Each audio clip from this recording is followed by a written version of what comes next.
Hello. How you guys doing? Doing great. How about you, Jeremy? Doing pretty good. It's hot here. It's hot there. It's our first hot day, and it's just uck. It's pretty warm up here too. It's about in the 70s up here.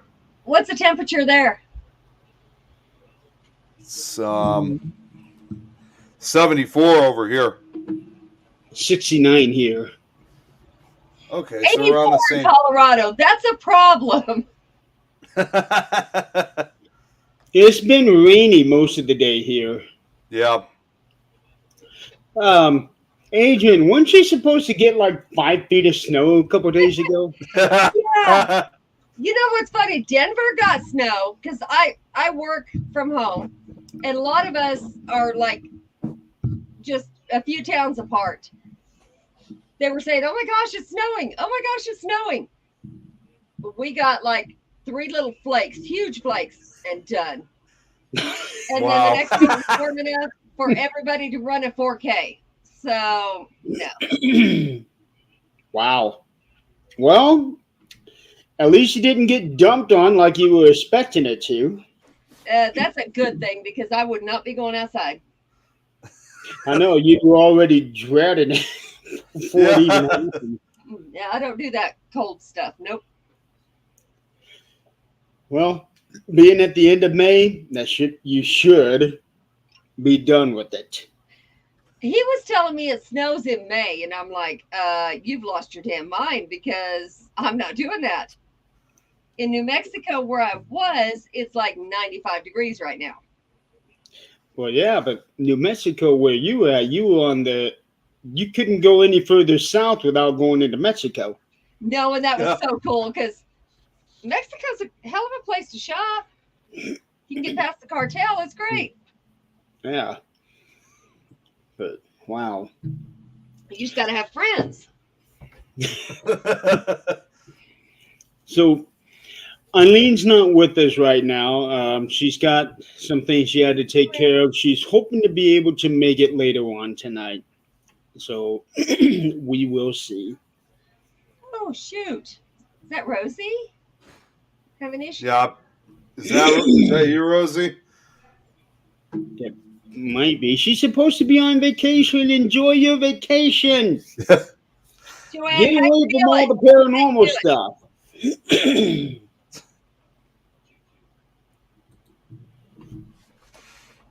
That's Jax's. Yeah. Jax's job. Did I miss something? Who's Jax? I'm not going there. Yeah, I think I know. I think we know who that is. I'm not going either. What the Yeah. heck did I miss? Jeremy, you know more. Actually, no, I don't. So I don't know either.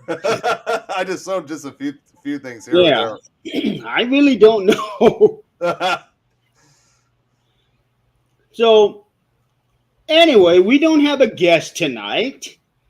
So it's pretty much like an open mic night. So anybody out there, if you have any questions you want to ask us, go ahead and ask them. Meanwhile, I do want to get the show started with the Mansfield convention that you went to, Nick. Yep. So how was that? It was a lot of fun. I mean, this is my third time going to ParasiteCon, and although there were a lot of guests that were there, last year and the year before, it was still just great going out, heading out to a big con in a place like Mansfield, just to be there. I mean, even without the investigation, it was just fun to be there and just associate with everyone there. So it was great. Did you get to meet anybody that you hadn't met before? See, I don't know if there really was anybody because like everyone who was there for the majority of them, I've already met previously and personally. Like they had Mike Ricksecker who was there. We had Brian J. Cano, Dave Schrader, Andrea Perrone, the Ghost Brothers were there. Heather Taddy. Actually, no, Heather Taddy was there. That was my first time meeting her. There was just there was a lot to go through. I mean, actually, one of my investigators, Dana Strichter here from Chicago, was also there. So it was the first time I seen one of our Chicago investigators at this event participating in it. In other words, so but yeah, it was a lot of fun. We're I actually would have working liked to have on- gone there, but I had another event. Actually, 2 events, really. Yeah, I remember you were talking about some some event that you were going to. Yeah, it's the 101 Para Cafe down in Winchester, Indiana. That was interesting. Oh, you know what? I also just remember too. Someone else was Ben Hansen was there too, along with oh man, who's the guy I'm thinking of? His name? Oh, Adam Berry. He was there as well. He actually had a huge sense, like a great sense of humor, like when he was speaking. I mean, he was trying to be more of the Q&A kind of guy, but he was. I don't know. He was just making a lot of us laugh. So Amy Bruni was supposed to be there that same weekend, but unfortunately something came up at the last minute, so she was unable to attend. Although she was there along with Chip Coffey last year in 2019. Chip, I don't know. I don't know how much I would love to meet him because he's just he's in between arrogant and really he knows what he's doing. So it's like he's flying that little middle ground there, and it would depend on his mood whether or not you could speak to him or not without telling him, look, you put your pants on the same way I do. Knock me down. I think Tom McNicholas would beg to differ because he was with me for that event. So, and yes, it would have been a blast except for the rain and car. Well, yeah, the car wreck. Now, I will say this: we did have torrential rains that did occur on Saturday. Like there was a huge storm. In fact, Adam was like playing jokes about it while he was speaking. So, but what we didn't realize was that. But at the same time, we kind of expected for a place like Mansfield, parts of the prison water had came through parts of the roofs and walls and just started, not flooded, but just started, just start affecting some areas. In fact, Mike Ricksecker, for example, he had to put his books into a box immediately because, you don't have that. It's not only the water, the rainwater you got to worry about; it's the humidity that could cause several problems. Makes you wonder how much black mold is there if that happens every time it rains. Oh my God, I can't even imagine. Carl, hi. What's going on, Carl? Jeremy, did you see that comment from Jockey Solomon McKay? Which one is it? Yeah, this one right here. Oh, this one? Okay. No, there was one before that. Oh, this one then. There we go. Yeah, while Nick was explaining it, I did display it and give 2 thumbs up. I was hoping he caught that. I was making sure he was. Yeah, because I did not want to interrupt Nick. And then also here, Jockey, actually, I did put a video out last week on TikTok. It is my first song back. I got to admit, it felt pretty damn good to do it again. and the thing with TikTok now is that now you can upload 10-minute videos, so I don't have to splice them anymore. Yeah. I don't have to split them. Carl, So how you doing? That's really good. How's what's going on with Carl? Because I didn't know anything about. You just said hi. Oh, I thought you said how you feeling. So I thought is there something wrong? Happy birthday, Carl! Today is your birthday. Oh. Happy birthday! Yes, happy birthday. And Happy Carl, birthday, I also Carl. need a number from you from your locations for the Give and Tree event. I don't know if you saw the chat, but I need a head count of the maximum amount of people that you can have at your locations. Only for the spectators. Do not include the staff members nor the guides, just for those that'll be getting a ticket, and it needs to be an even number. Who's So Facebook if you want to like 15. I need either a 14 or a 16. So when you get the chance, Carl, please let me know how many for both of your locations.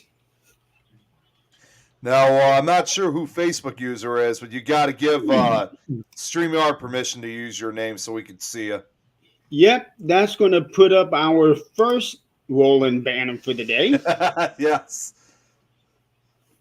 I remember when I think Tom's still watching, but I still remember that night he was trying to get his name shown and it kept having issues. I know that he kept doing the comments and it still showed up a Facebook user. I'm sorry, but I had to laugh. Oh, and I was like, nope, still not working. That's cool. What Jockey just said, that's pretty cool, Jerry. Yeah, let's see. Oh, from good Scotland. That's cool. Thank you, Jackie.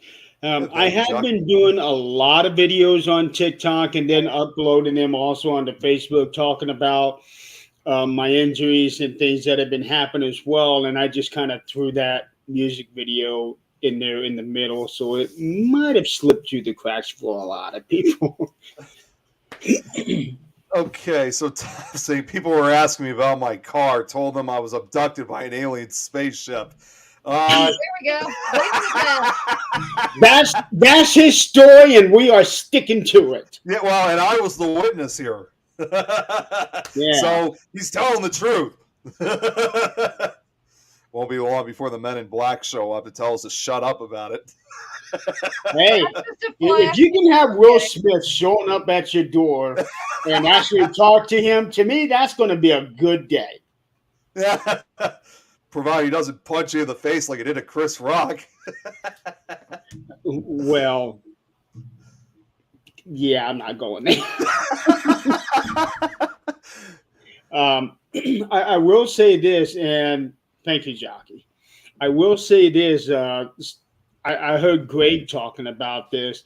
I didn't realize that it was raining inside that jail. Because he said he had never been to a location where you're inside and it's just raining. Yep. In there. I don't know if the area that he was talking about just didn't have a roof, or if it has some really bad leaks there, or what. Would you be able to shed some light on that, Nick? Yeah, I mean, that was the first time that we ever came out. I mean, I got to say, yeah, it's the first time we ever came out to Mansfield where these torrential rains occurred. Now, we were there previously. I think there was one other occasion in which, it was raining outside, but it wasn't enough for it to leak through the cracks and stuff like that. I don't know if despite the fact that they say that they get all this money to try to restore, fix up the building and whatnot, just seeing the fact that there was water coming through the cracks of the roof, it just didn't sound like, it sounds like to me little to no work has really been done, especially, after all these years. So, that really kind of sent a message to us, because how do we not know if it could have been worse? Because, again, we're fortunate enough that it occurred on like one side of the cell block, like where people were not sitting. I think it would have been a real downfall for a lot of people through all these rainstorms that we had. So, but I'm just surprised nothing has been done about it. I'm still sharing this show out. Yeah, I've been still sharing. If it's a flat roof, it's going to be really hard to do anything about it. Tom had once said at one point, I mean, I don't think this is possible, but at the same time, it can be because of the age of the roof. But he said something like, one of these days, parts of the roof is going to collapse. I mean, some parts may still hold up, but you can tell there's some weak spots on that roof that any more pressure on that's going to collapse right in. When you're talking about older locations, if they don't do maintenance on them, it is going to happen. Yep. And that's why it's really important for us to not try to get in these locations free, not try to scam our way through them. They need the money to be able to do the upkeep on it. Now, if they're not doing the upkeep on it and they got all the money, that's their problem. But Right. if they're giving away too many free overnights, whatever, that is an issue because it is part of the historical registry. Right. Well, that would explain too, because they did have a one of those celebrity night investigations, which those are always expensive as hell. But at the same time, though, there's obviously a good reason for it. It's not just based on, of course, because of whoever's there that's actually investigating it. It's just more for the fact it's supposed to be going for the restoration of Mansfield, even though not much has really been done. Right. So, whatever's going on. Oh, what's up, Bob? Good to see you. Yeah, I mean, whatever's going on with that money now, that's beyond me. Right. Yeah, and that's something else is, a lot of people don't give what they should to the locations because some of the locations are not doing what they should with it. Right. Now, eventually that's going to come back to the historic department and they're going to get it taken away. But exactly. The ones that are doing what they should, we tip waiters and waitresses. We know we're going to have to get into that location. If we're sleeping there, it saves us motel money, breakfast money, whatever. Why don't we just give a tip like we would to the guy who takes our suitcases up, the waitress at the restaurant? If they're doing what they need to, why not? Exactly. Yeah, I mean, I just don't understand, like what's been going on with that, because they've been saying this for a couple years, and little to nothing has been done. I mean, if they actually were doing something about it, we would have seen parts of the prison not only cleaned up, because a lot of the parts of the prison is still extremely, like, there's rust, there's mold, there's dust everywhere. There's even dirt in some areas, just absolutely filthy dirty. I mean, who knows when the last time this person has really been cleaned. I mean, the lobby area is relatively maintained and clean, but the rest of like the actual prison blocks themselves, they're filthy. They really are. So that tells me a lot that they haven't really done too much about it. Well, maybe some of these locations, we can send them care packages. And Mansfield, we can send them a care package of Gorilla Glue. Of Gorilla Glue. Hey, you know what? Gorilla Glue is, the state of Ohio is the founding state of Gorilla Glue. Are you serious? Yeah, I'm not joking. It's actually true. Ohio is the founding state of Gorilla Glue. Mansfield is a bucket location for a lot of people. Yes. It's well known. It's been on lots of TV shows. Why would it not be maintained? They could charge. It was in a movie. Yeah, well, it's actually been in a couple movies, but of course, obviously, the most notorious of them all was The Shawshank Redemption. Yeah.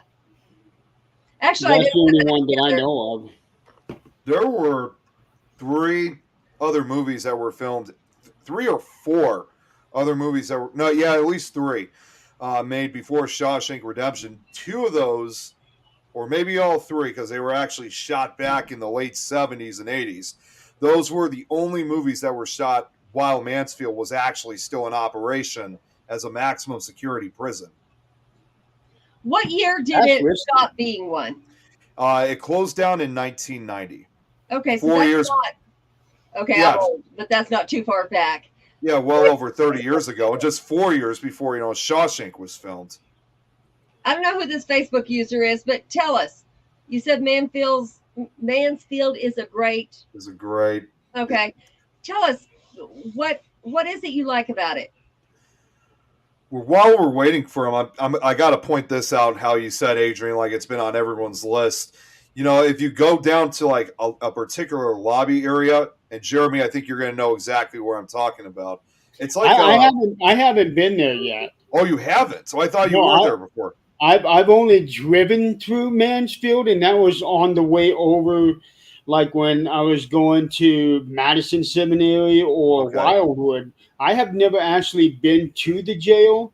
So um, in 2 months time, no, 3 months 3 time, I will months. be going there for the first time ever. Oh, you're going to enjoy it. Yeah. But what I was going to say is there's a small room that's out in the bullpen area. It actually almost has more of a resemblance to like a room like you'd see in a basement. You know, they got like, you know, bathrooms, they got an elevator, vending machine, but right on the side of the wall they have like 3 different maps. Like the first map is of the state of Ohio. The second one is of the entire United States as well as U.S. territories, and then the third is the world map, and it has all these different pins on them. You know, signifying people who have visited Mansfield, but also where they were from. Oh. It's actually pretty cool because, like, for the world, like if you look at the Ohio map, you know, you would expect that the entire state would be covered. Only like a good like central and north part of the state are covered with all these pins, and then for the United States, you know, like the entire country, you have mostly people from the Midwest. Like I think the least amount of, and get this, Adrian, the least amount of people that has come to Mansfield according to the pins were from New Mexico. There were only like 2 pins. I believe that. There's a lot of stuff there in New Mexico. Just people aren't into the paranormal there. They'd rather say, nope, it doesn't exist, than make money off of it. Now, Well, did you catch anything in Mansfield? Were you able to get anything paranormal while you were there? Well, because we just didn't really have enough time because there was a lot of people there. We weren't really able to do an investigation. Although last year we did have a brief mini investigation in oh man, I can't remember what room it was. It was the room where there's no windows and it's like it's not solitary. It's a separate room, and that's really the only place that you could pretty much do an investigation anytime because you know it's not one of those rooms where it's completely crowded by a lot of people. And there's even a light switch you can turn on and off if you will. Tom. Oh, good to see you, Tom. Thanks for tuning in. So last year we did I did a cat ball session as well as a ghost box session, which I did get a few responses. And still remember I had a few people watching. It was also the first time I brought some of my other friends along with, which they were pretty impressed from what I was getting. So the closest I've gotten so far is just like cat ball readings and a few ghost box responses. I There think were like there's 4 some, of you all together, weren't there? What's that? There were 4 of you all together, right? When Yeah. you took the cross country, when you drove out there. Well, we actually took 2 separate cars because Tom he was planning on leaving early, and for me, I went with my friend. Well, and of course, Jerry. I know you know my friend Don. Yes. Don came out, and so did Oh. Nikki. Oh, Sharon from Yeah, we have Australia. a viewer from YouTube. Hi, Sharon, and from Australia. Welcome. Welcome. I hope you enjoyed the show. So, but yeah, I brought 2 friends of mine with. We ended up leaving early the very next morning. Which, if you remember, Jeremy, too, at one point we stopped at a Culver's. You know, when we were getting closer to Mansfield. And we were only just 5 minutes away from your house, you said. I remember you said something like, you're literally just like 5 That's minutes right. from Yeah, you did. Because Yeah. I remember you were going to try to stop at the house going back home. Yeah. But you guys were either running late or you were on a tight schedule or something. But yeah, I remember you told me you stopped at Culver's.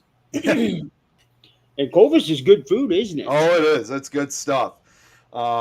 Yeah, I think the reason why we had to leave in such a hurry on Sunday was I think it was because Nikki's boyfriend was waiting for us. He was ready to get picked up by Nikki, so we just didn't have enough time to really stick around as much as we originally hoped we were going to. Yeah, and you were also going to try to do that this year on the way home. Right. But you were running really late getting home this time. Yeah, we didn't get back home until probably about close to around 10 or 11 o'clock. So we were, and by the time I got home, obviously, I was totally exhausted. Ooh. Jeez, Adrian, what happened to your camera? Yeah, what's going on over there? I'm not real sure.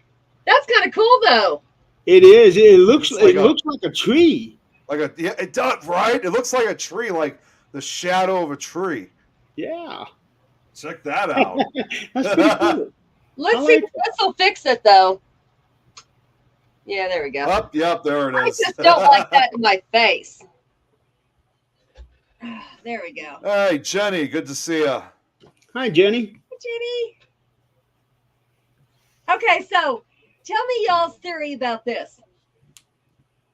We have places like Mansfield, like all the places in New Orleans that are either like plantations, whatever, that are bucket list for most of us. What do y'all think? Do the spirits there get tired of people just constantly, hey, are you there? Hey, talk to me. Hey. I think it's very possible. Or at least we Yeah. hope they're human. And we as humans are tired of people coming over going, hey, talk to me. Hey. So why wouldn't they? I tell you what. Honestly, sometimes 1 or 2 people a day is enough for me. Right. Yeah, exactly. Right. Let alone 10 people a day. Right. I think after a while they're just like, you know what? We're done. We're not talking tonight. I'll tell you what. I think the locations that only do like Fridays and Saturdays would be better than some of the locations that go 7 days a week. I would much rather do a location that is not known. Yeah. That somebody said they had an experience in and go check it out. Right. Because there are sure a lot of them. There is. Like, there's a lot of them that I obviously, including us, we probably don't even know about. At least not yet. Yeah. Mm-hmm. And once we do, somebody will try to exploit the location, which there's nothing wrong with if there really is haunted activity there. There's nothing wrong with it. To get the upkeep, to keep it open, that's great. Well, here's something that I was thinking about. When you were saying, these spirits might get tired of people coming. Like, think about this, and think about the irony behind this thought process. People come to the house. I'm going to do what I can to get you the hell out of my house. Right. Yeah, exactly. And those people are going out there, oh man, you got to go and check this out. And then all of a sudden I got a crap load of people in here. Well, damn, that didn't work out the way I wanted it to. Right. Okay, Nick, what's going on with your background now? I just switched the image, and all of a sudden this started happening. And I like Greg's comment though, and it looks like you're pushing a lot of static electricity. Yeah, it does. It looks like they're trying to pixelate him. All Turn your around. light off, Nick. Let's see. I mean, I'm actually just, don't forget, part of this is from the TV screen that I'm using, so I'm only just darkening it just a bit. No. See what it does Let me here. let me try something else, because there's a fate feature. Okay, that's not. That didn't work out. Nope. This is as close as I can get. Yeah, it's like no matter which way you go, it's going to make it worse. Yeah, this is as best as I can go. Yeah. I tried though. So really quick though, for everybody out there in the audience, if you notice, every now and then we change a little scrolling banner there across.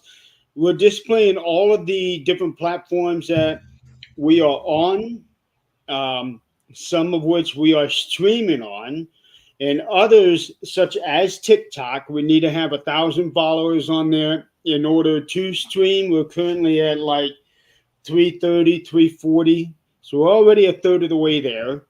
And then also we have a LinkedIn page where we need 150 followers, and we're at 53, I think.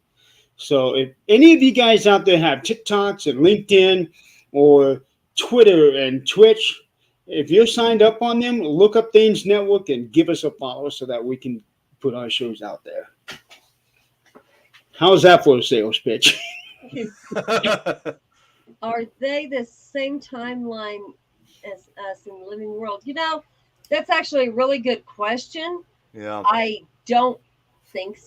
Well, I can't say I don't think so because there's times, of course, you see the apparitions of the clothes they died in or the clothes they wore, the most. And I think they go back to when they were the most comfortable, when they were the most happy. They may be 100 years old when they die, and you'll see them as 40 because that's when they were most happy. Do I think they know what year it is and what's going on? Yeah. Yeah, I think they do. Unless they're like residual. But yeah, I do think they know what's going on. I think you have a better sense of understanding everything once you're gone. And just like time, people talk about don't watch an investigation because it can pop into your phone. That's not exactly how it works, but you give it enough attention. Just like you go into a location and you're in tune with the spirits there, you're going to get some interaction. If your vibe with them, you're going to get some interaction. It's the same way watching an investigation or a live or anything else. Time and space is nothing for spirits. They can think about it and be there. So that's kind of my theory on that. Right.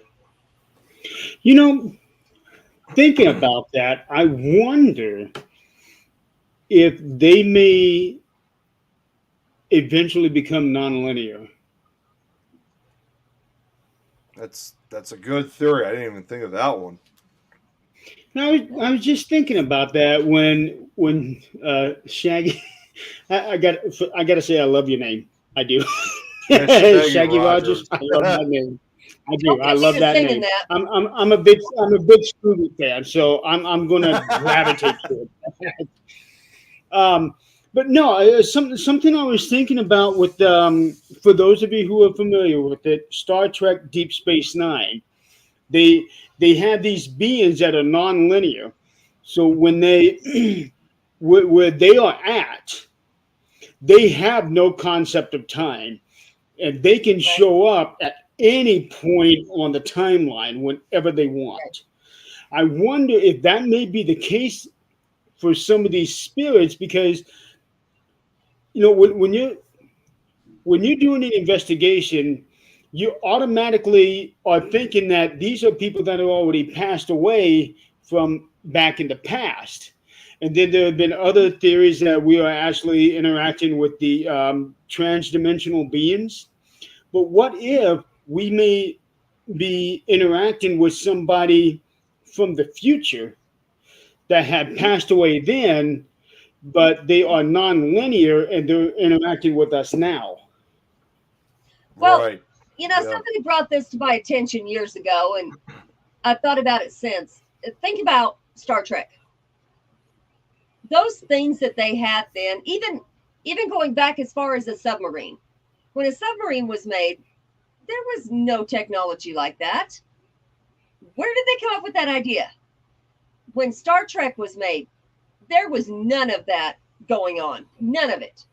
So where did they get that? They had to have got it somewhere because it's happening now. A lot of that is coming true now. Where did they get that back then? I don't know. The cell phone. Yeah. Thank you, Sharon. Thank you for joining us. The cell phone, if you think about it, is pretty much what like a flip phone that Cook had. He would Right. go on here, Mr. Spock. We can do that now. Yeah. And what about that Men in Black with the little light thing and make you forget? I don't think that's too far fetched. There's a couple of people I know that were in the military that saw a flash of light, were in the hospital, their records are blacked out. That's all they remember was that flash of light. Yep. Could be, Now, yeah. is it true? I don't know. But The iPad. The iPad that we have now is basically like the data collector on Star Trek. mhm. There's a lot of things on Star Trek that inspired and directly inspired some of the technology that we have now. Natalie, I hope not, because I'm not very nice sometimes. To haunt yourself. Yeah, I to haunt haunt myself yourself. on a daily basis, so I can relate to that. I'm not very nice sometimes. I hope that doesn't happen.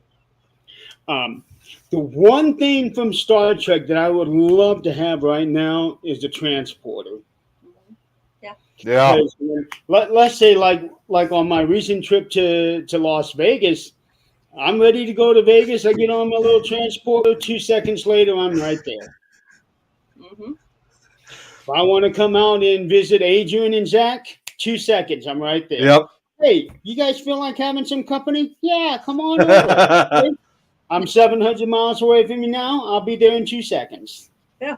Just make It would sure be that. so nice, you know. I don't Well, know don't that it's forget- that far fetched. Don't forget, because in addition to Star Trek, there was one other movie that did that, but it went terribly wrong. That was The Fly. Remember, they used transportation pods. Just make sure you don't get a Oh, fly yeah. mixed in. Yep. Make sure it's Well, like, just make sure you don't have an insect in there when you do. yeah, like keep bugs out, or make some kind of mutated resistant transportation pod. Yeah. That way, the fly and you can go to the same spot. Just won't be mixed up with each other. Unless they have it just like Star Trek, where you can have multiple people there on the same pad, and you still come out as yourself. Yeah, well, no, I was actually thinking you come out as somebody else. Like, you got this guy's arm, you got this woman's arm or something. Like, I thought you just get all mixed up or something like that. So, Who's the Mhm. one person that we would like to investigate with and why? That's an Well- interesting question, actually. Well, I'd like to go a little bit further on that one, Jenny, if I may.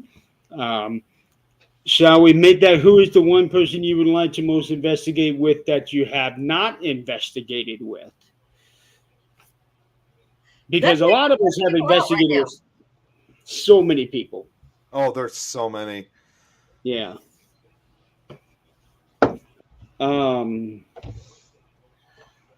The one person,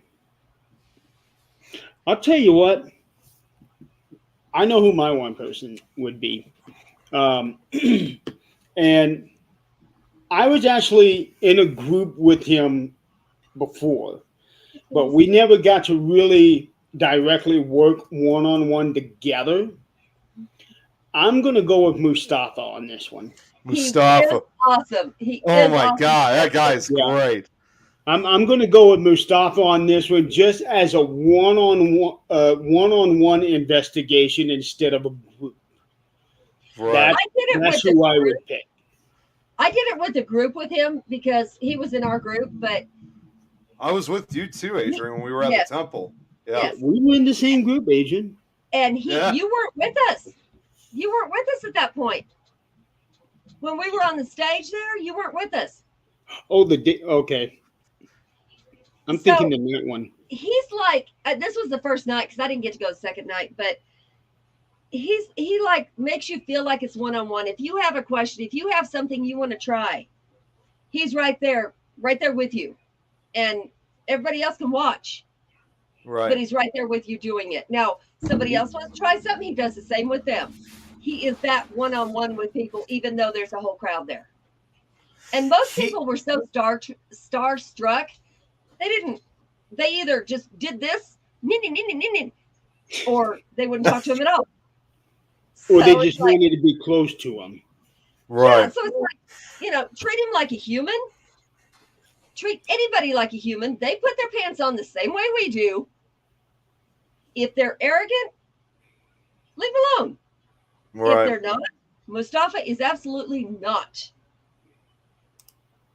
Get the chance to talk to them. They're amazing. There's a few of them that way. The Haunted Side. They were amazing. Patrick, yeah. Query. Those guys were amazing. I didn't know who they were. I treated them like everybody else because I had no clue who they were. And my main focus was I was supposed to communicate with Mustafa till he got there and make sure he's okay and everything's going right. And, that was my main focus. So Patrick, I was like, the haunted side, okay. Of course, I'm new to the field. I had no idea. But he is amazing. He is so sweet. Both of them. He's also very patient too, because I still remember that we were going to begin the investigation, although I think we began a few minutes earlier. And I was like, oh, well, I'm actually still putting my stuff. He's like, no, that's fine. You go ahead, put the rest of your stuff and meet us upstairs. So it was really nice that he was able to give me that kind of easy pathway, so I didn't have to struggle to put everything together so I could bring it upstairs. He did a lot of things that we know of behind the scenes that we're not going to put out there, but he did some things behind the scenes that most famous people would never have thought of doing. That's all I'll say about that. He's an amazing person, not just an investigator, not just a public figure. He's an amazing person. Yes, he is. Clarissa said, "You and her are the same on that." Oh, on people put their pants on one leg at a time, and I have no time for idiots. I just don't. I can definitely tell you, because I have dealt with both of you. Adrian and Clarissa would get along just like that. Yeah. Well, I mean, if they want to be assholes, we'll treat them like one. I don't care who they are. Okay, I'll tell you a little story real quick. I was helping my friend waitress in a little cafe in Vinita, Oklahoma. I went to go pick her up. It was the end of her shift. And all the waitresses are going, oh, God, I don't want to deal with this guy. I don't want to deal with him. I don't want to wait on him. He doesn't tip. He's an asshole. And I'm like, what is the problem? Who are you talking about? Garth Brooks. I'm like, oh, yeah? I got this. Give me your apron. Give me your pads. I got this. All of them were like, take it. I did. I was seating them, and he goes, do you know who I am? I said, yeah, you're about third in line. That's who you are. I finished seating everybody else, took their drinks, did what I was supposed to, treated him like anybody else, sat him down, him and his ex-wife at that point. And he was like, do you know who I am? I said, good God, you've said this twice. I'm sure you're going to tell me. Who are you? He goes, I'm Garth Brooks. I said, okay, I'm Adrian. I don't know what to tell you. So what do you want? And I tell you what, I treated him like I would anybody else. I matched his asshole right there. And when we got done, he did leave a tip. He was not an asshole by the end of it. And I walked up to him. He didn't know who I was. I knew his mom and dad. They live in Tulsa. And one of my friends used to deliver uniforms to his mom and dad. They were cleaning service. And I leaned over to him and I said, just remember, your mom says you're nothing but a fat boy from Oklahoma. And don't you forget where you came from, because I think you just did. And turned around and walked away. That's the last time I seen that man. Oh, wow. I don't put up with it. I don't. I'd have probably taken it one step further when he said, my name is Garth Brooks, and I'd like, who? Yeah. I was like, that's great. Do I know you? Well, that way he could say, I'm the country singer. Oh, I don't listen to country. Yeah. I don't know who you are. I don't know what to tell you. Yeah. I'm the guy who would want to mess with people. I'm like, Nick Millet, who the hell are you? I'll tell you what, though, the best I'm the village person in the Indian. world, Chris Ledoux. I got to see one of his last concerts. Chris Ledoux. My ex-husband was doing the lighting for him at the Vinita Rodeo. It was thundering and lightning, and he does a bull at the end of the show. And he was like, I'm going to do it. I don't care if it's thundering and lightning. I'm going to do it. This is what the fans want. This is what I'm going to do. He tried. We ended up getting him off of it about halfway through it because he was going to get electrocuted. But he died not too long after. He went through 2 livers, drank 2 livers away. But he was I remember. There was a song that he did towards the end of his, before he died, that was really popular. I can't remember what it was. I want to say it was a duet, but it was. I have got to change that. I keep seeing that. I was going to say, I'll be right I back. have got to change that. I keep forgetting about it.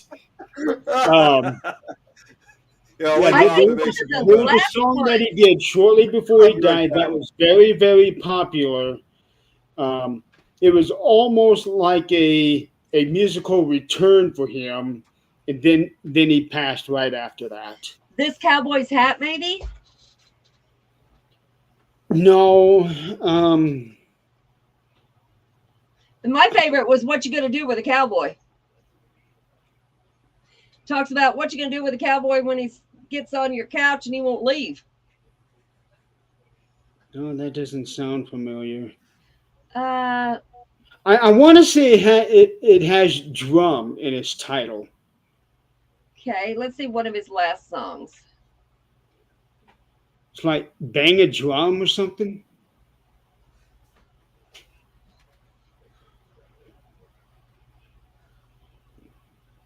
Yeah, there I'm you go. probably Rosie. like the only country fan on here, so I'm still trying to find it. $30 Cowboy was one of his last songs. Western Skies, The Last Drive-In, The Last Cowboy in Town was some of his last songs. Sorry, I've got I'm to be just a reading rodeo on. man. Sorry, I just got to read Rosie's comment she just put on. Yeah. Nick is Jeremy's doppelganger. Only when he puts that picture up. Like, turn There on it the is. camera. Bang a Drum with Bon Jovi, 1989 or 1998. What was it? Bang a Drum with John Bon Jovi.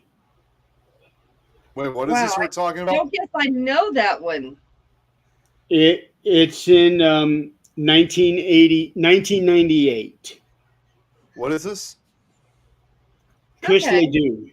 Okay, Bang a Drum. Okay, So, I don't so know that that's 98 when What's going on, Denny?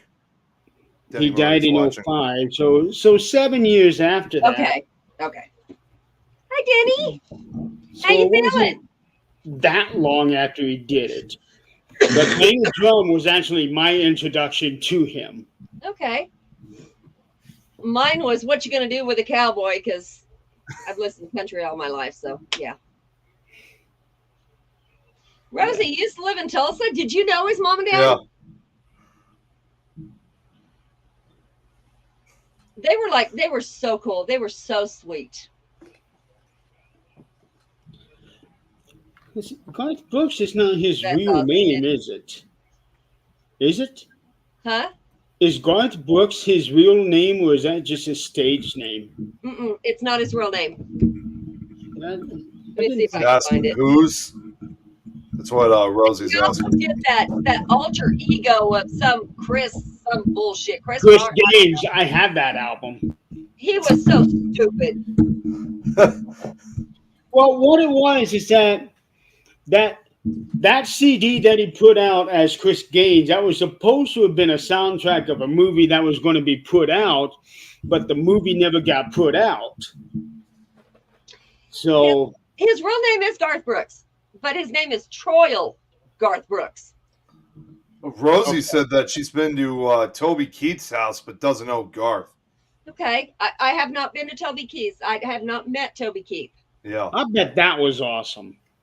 Yeah, I'm sure it was. See, I would have thought Rosie would have known Garth Brooks either since she said she And used his to live in daughter, Tulsa. Wolf, And Shaggy, his what? daughter, Wolf, what? Explain that, please. Yeah, I please don't explain think he that. meant that as a compliment. Yeah. I don't know. It could No. be. I don't know. Every time I hear somebody say "woof" about somebody like that, I heard don't both see ways. that as a compliment. Yeah. Well, Right. Rosie said she. Oh, yeah. He's saying not sexual. Okay. And So then, how was he? Like, was he decent? Did he act like he was famous, or did he act normal? I guess Rosie's bringing Jason into this. I haven't seen Jason on, but hey, Jason. Well, no, she's just tagging him. Yeah, I haven't seen him on here, but I haven't seen him in a while. Jason's been working 2 full-time jobs, Yeah. so he's been really, really quiet. I miss at least saying hi to him. Oh, Jason is a huge Garth fan. That's what Okay. Rosie said. Oh, sorry, Jason. It's Really? too late now. I He'll have to go. burst bubble, but He's going to go back and rewatch. he's really an asshole. I promise you. Or I'll maybe tell he you- got humbled that day. I don't know. I haven't talked to him since. Maybe I don't know. I tell you what, speaking of Garth Brooks, on when I do my trips, I have a whole bunch of CDs with me for me to listen to, and one of them was his first big hits package, the hits, and I forgot how good his music was back in the old days. Now they sound too generic, but back then they were good. But then again, there's a lot of music today that's generic and it all sounds the same. I know. Rosie's grandma used to live in the same town as Reba McEntire once. Met her once.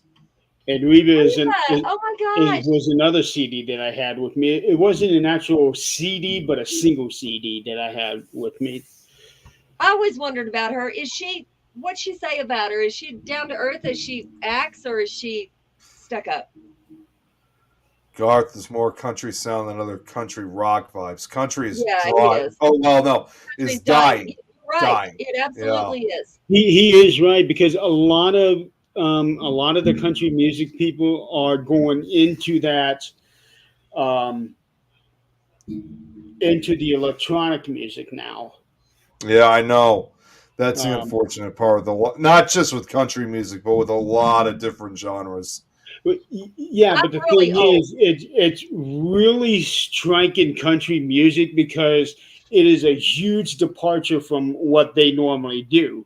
Now Right. you don't get that twangy sound like we used Nope. to that a lot of people do enjoy. Now they're doing that. I don't want to say it's pop music because it's It's really not. yeah. Now It's something in between anymore, but now the transition that Taylor Swift made going from Oh. country music to pop.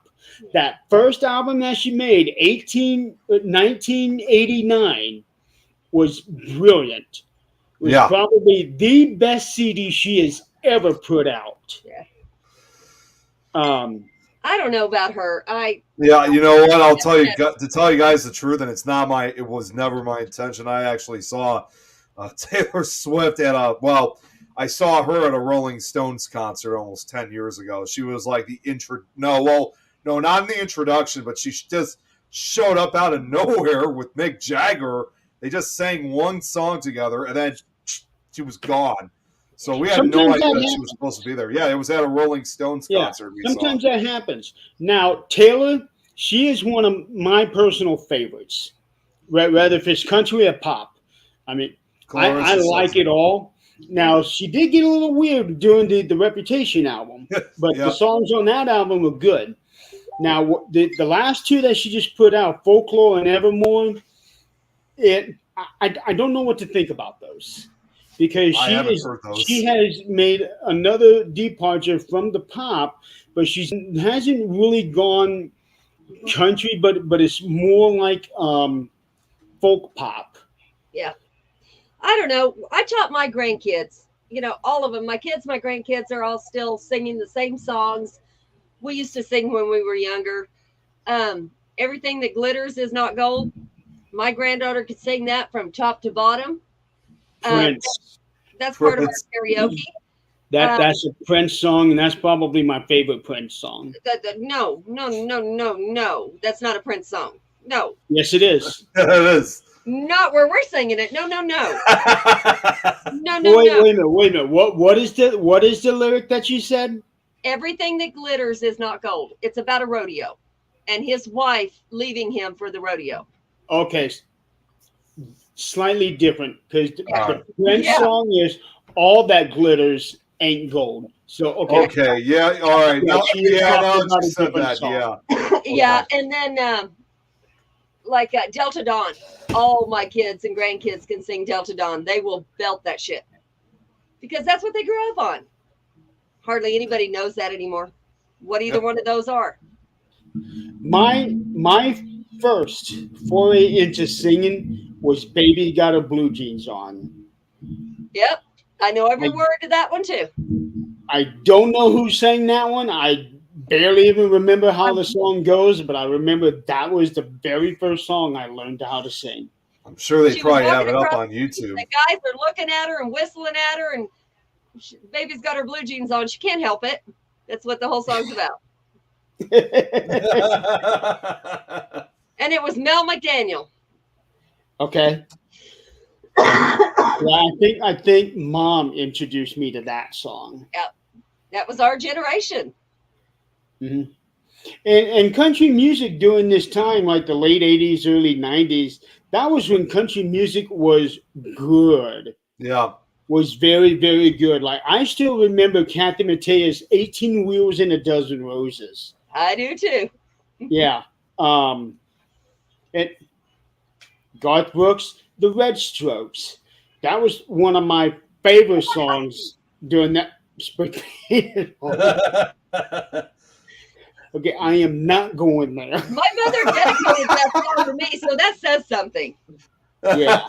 Like what Denny just that blue jeans was spray painted on. You're damn straight Yeah, they were. I am not going there. Yeah.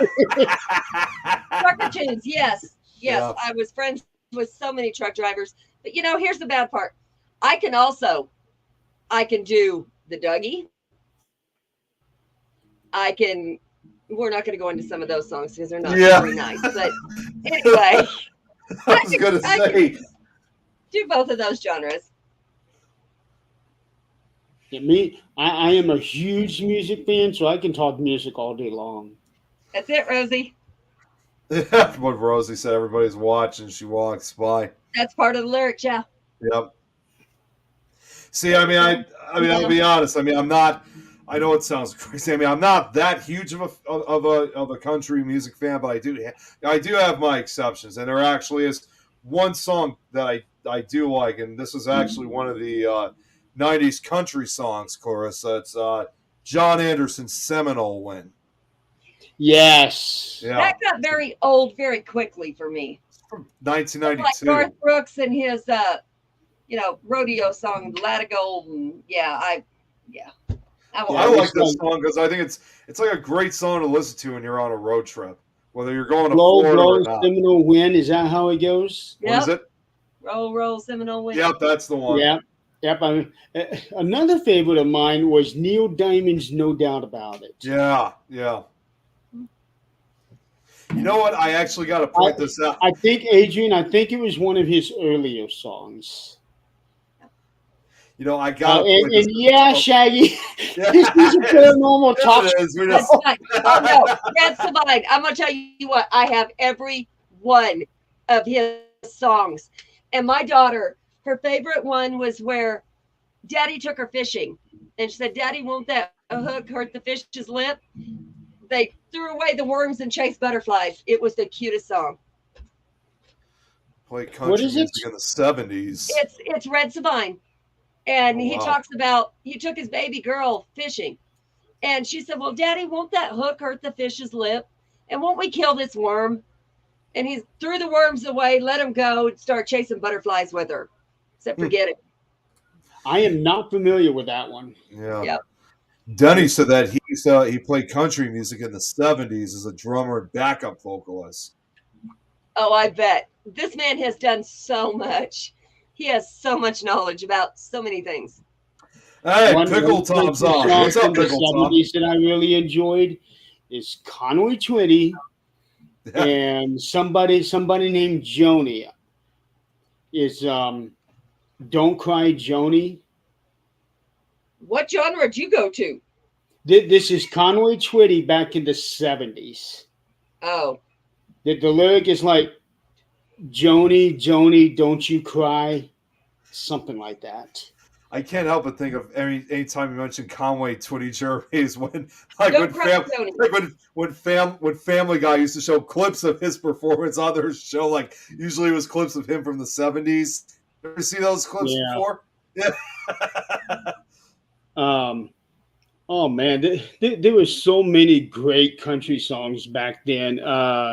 What Might Have Been by Little Texas. Yeah.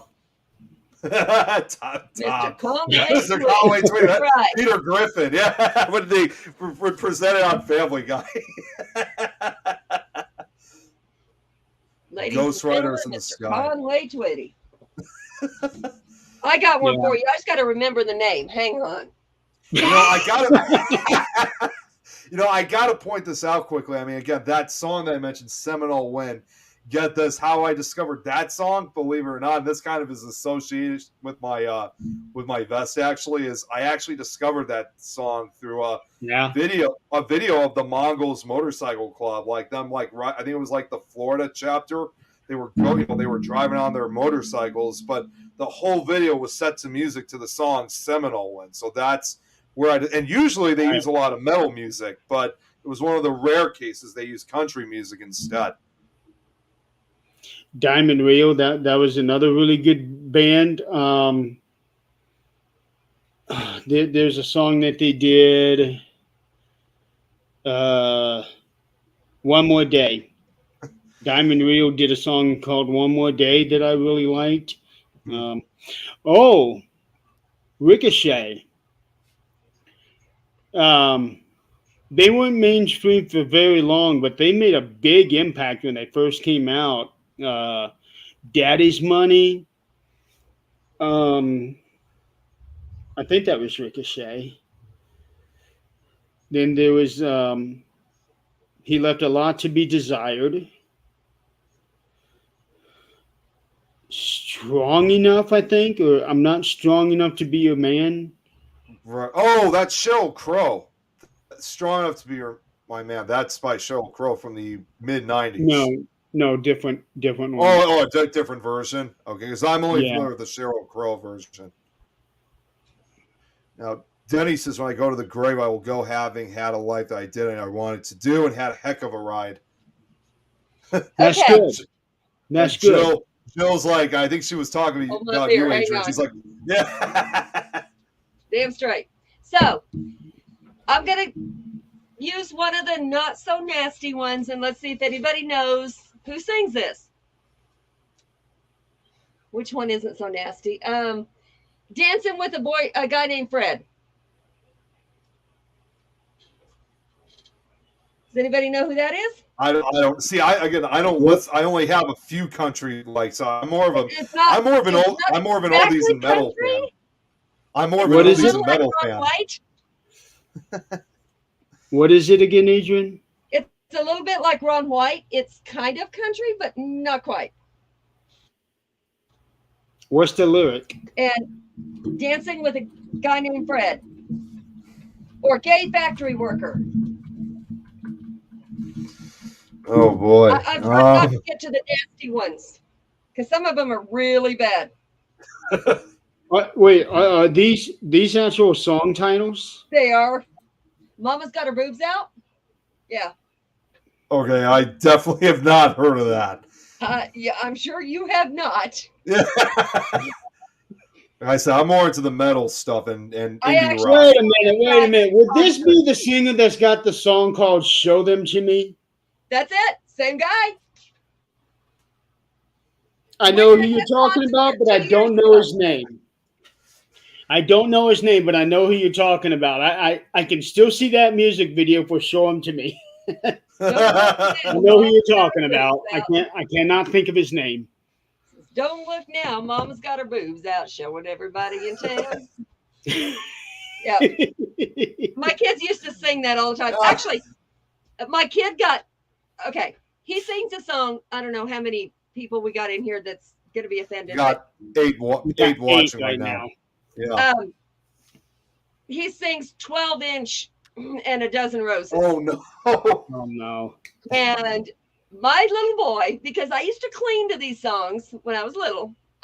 When he was little, I paid attention. I didn't think he was paying attention. He got kicked Get off the the Jeopardy bus point. for singing that song. He got kicked off the bus for singing that song. And when they called me, I was like, he heard it at home. I'll take your erotic country songs for 500, please, Alex. Right? So his name's Rodney Carrington. Look him up. That's his And name. we were front row when they were singing Show Them to Me. And he would boy. actually have the audience do it. I know, I've seen the video. I look next to me, and mind you, I'm front row. I am all game for this. I'm gonna be honest. If that was that's great. If that was my kid that got that call, about that, they were thinking. It's my stepson. Oh, your Needless to say, I did not do it. Well, I was gonna say if that was me in that situation, I got a phone call about that. I think I'd just be taking it with a grain of salt. Sure you are, Jill. Jill, it's Rodney Carrington. He is awesome. His songs are amazing. They're hilarious. When you're talking about people that are putting out funny songs, most people would automatically say, because he's the most famous one there is, Weird Al Yankovic. Yes, of course. I never paid attention to him. Ron White, Rodney Carrington, I can do that all day. There's another band out there, and I think it's an Indiana local band. I could be wrong on that, but I think they are from Indiana. They are called the Electric Amish. Let's the look. Electric Amish? Yes. Wow, that's quite a name. They do some parodies. I've listened to them. They are pretty good. Indiana-based parody rock band that takes well-known rock standards and recasts them from a heavily tongue-in-cheek Amish perspective. Yep. Wonder how the Amish community takes. I will have to look that up for sure. Yeah. I haven't heard anything from these guys for a long, long time, so I don't know if they're still around, but I know that they were pretty popular locally. So they're called the Electric Amish, you said, right? Yes. Some of the other songs that Rodney sings that my grandkids actually can sing. They don't ask. Okay, so, but Show Them to Me, Titties and Beer. That one's actually really funny. The one I just talked about, and then there's Dear Man Part. We're not going to get into that. Yeah. So put your clothes back on. They're hilarious. Okay, so I'm looking up. I just looked them up on Wikipedia, and it started from it wasn't Indiana. They actually make up humor of both Amish and Mennonite cultures. Mm-hmm. For example, Outsiders are called the English. The band rose to stardom after performing on the Bob and Tom show, where they can occasionally still be heard. But it doesn't say. It says. Well, the band has not released anything since 1999. They continue to perform occasionally, mostly in the upper Midwest. But they don't say anything else. Bob and Tom still exists? Well, I don't know if they still do, but when they were performing, they did show up on. They were on the show. Bob and Tom. I think that's another Indiana radio show. Let's see. We used to get it in Oklahoma. The Bob and Tom show. Let me see. I'm looking right now because I should have kept the Wikipedia page up on it. I remember Bob and Tom was real popular when I was in high school. Yeah. It still says it's still going now for almost. Well, next year will be its 40th anniversary. So are they based in Indiana, Bob and Tom? Yeah, Indianapolis. I thought they were. I heard them in Oklahoma, Kentucky, everywhere. Oh yeah, they got real popular. Yeah. How did we get so far off paranormal? Yeah, I know. Okay. So let's bring this back to the paranormal. Yeah, I'm going to bring up a song that most people would not look at it this way. Alan Jackson, "Midnight in Montgomery." Mm-hmm. Yep. Yep. That is actually one of my staple songs for Halloween. And he actually, that beer run, yes. BEERUN beer run. Yes. Yes. Actually, I remember doing research on that song, and that is something either he or one of his friends actually had happen to him. Yes, it is. It is. It absolutely is. Omitting hello. What? I have no idea what he's talking about. Shaggy. Come on now. Yeah. There's another song called Haunted Heart by Sammy Kershaw. I remember the name of that song, but I don't remember much about it. It was released as a single, and it is on his I think it is on his Essentials collection, but I don't think it was a really big hit. Did I mention Ghost before? Yeah. Ghost by We're coming up with all this, Shaggy. Yeah. Ghost, my favorite movie in the world. Love it. That and Dirty Dancing. That's yeah.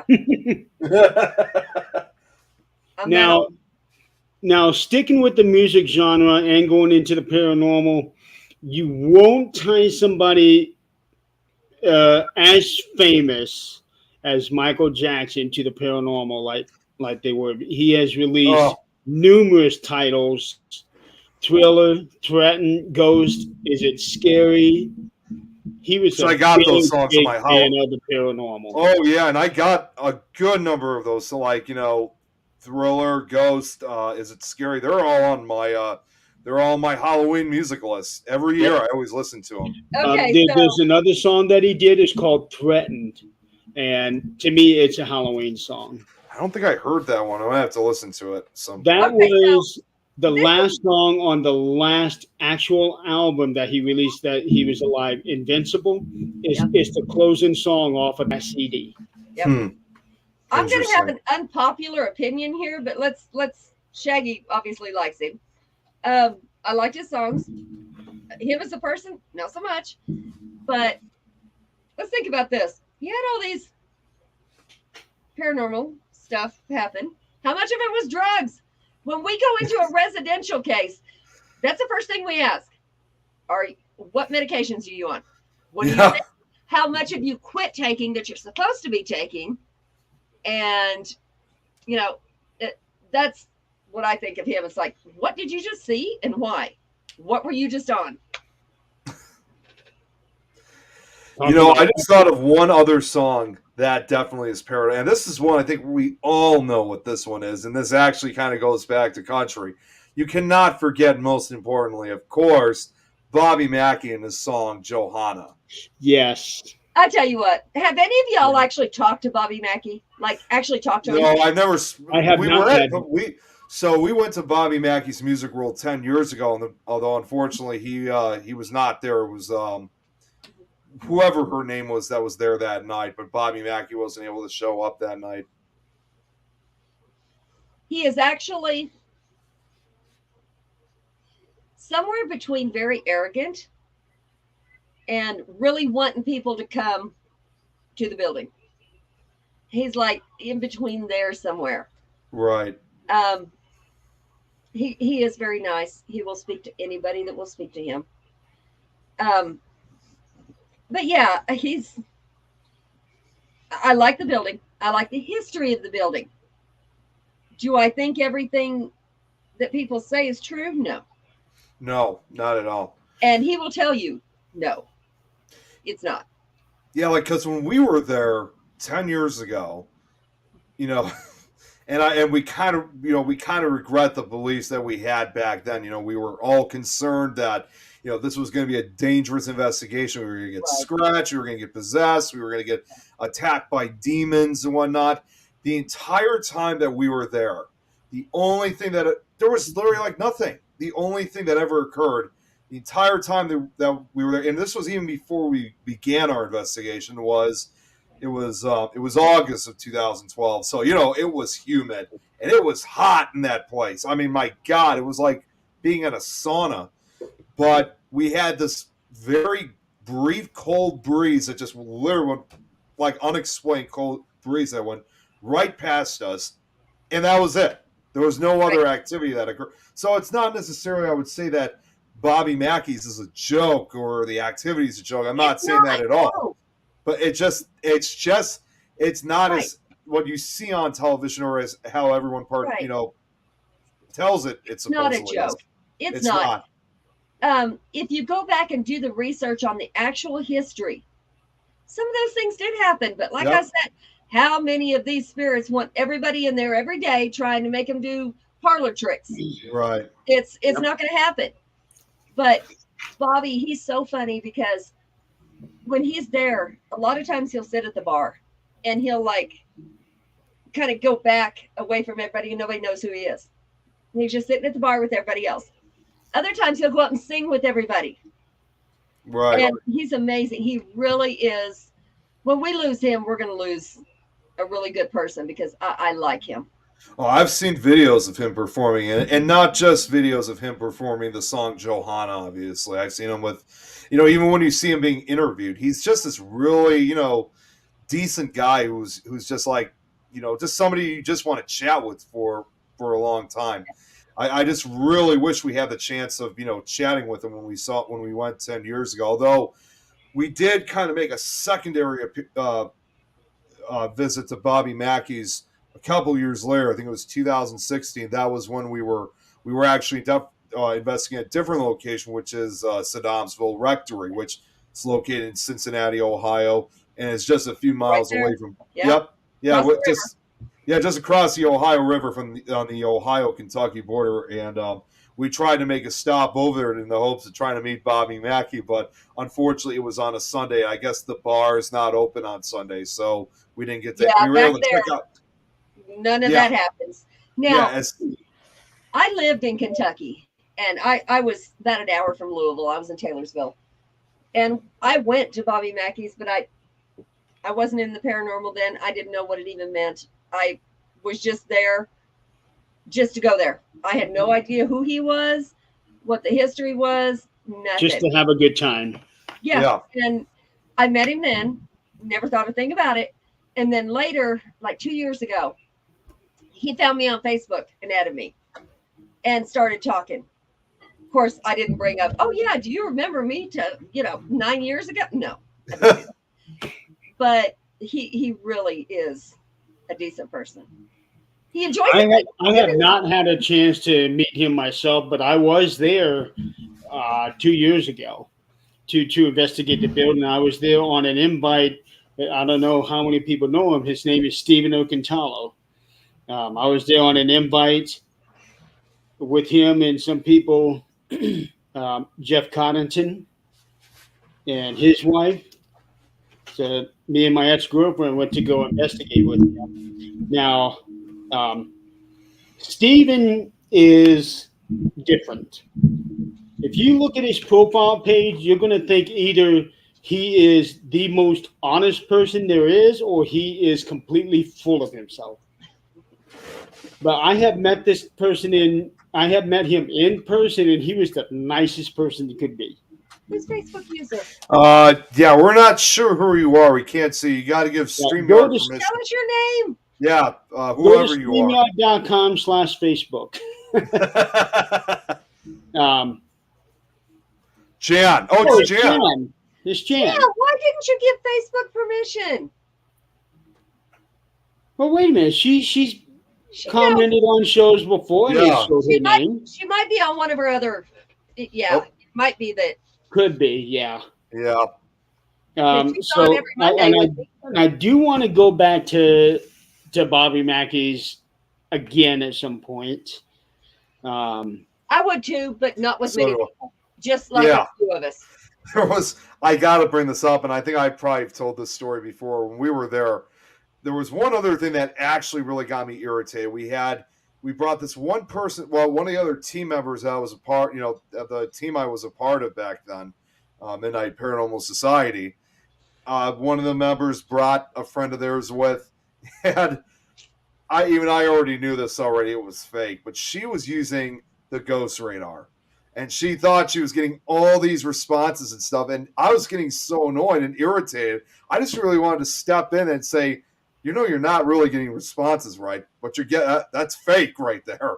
But she really believed that she was getting all this stuff, and I almost did it. I almost did. Said, you're not getting anything from this thing. You're wasting your time. Yeah, there is a time to do that. There's, take them aside maybe and give your opinion. But if they've got that there, somebody has told them that this is okay, this is good. They haven't had a mentor. They haven't looked into it.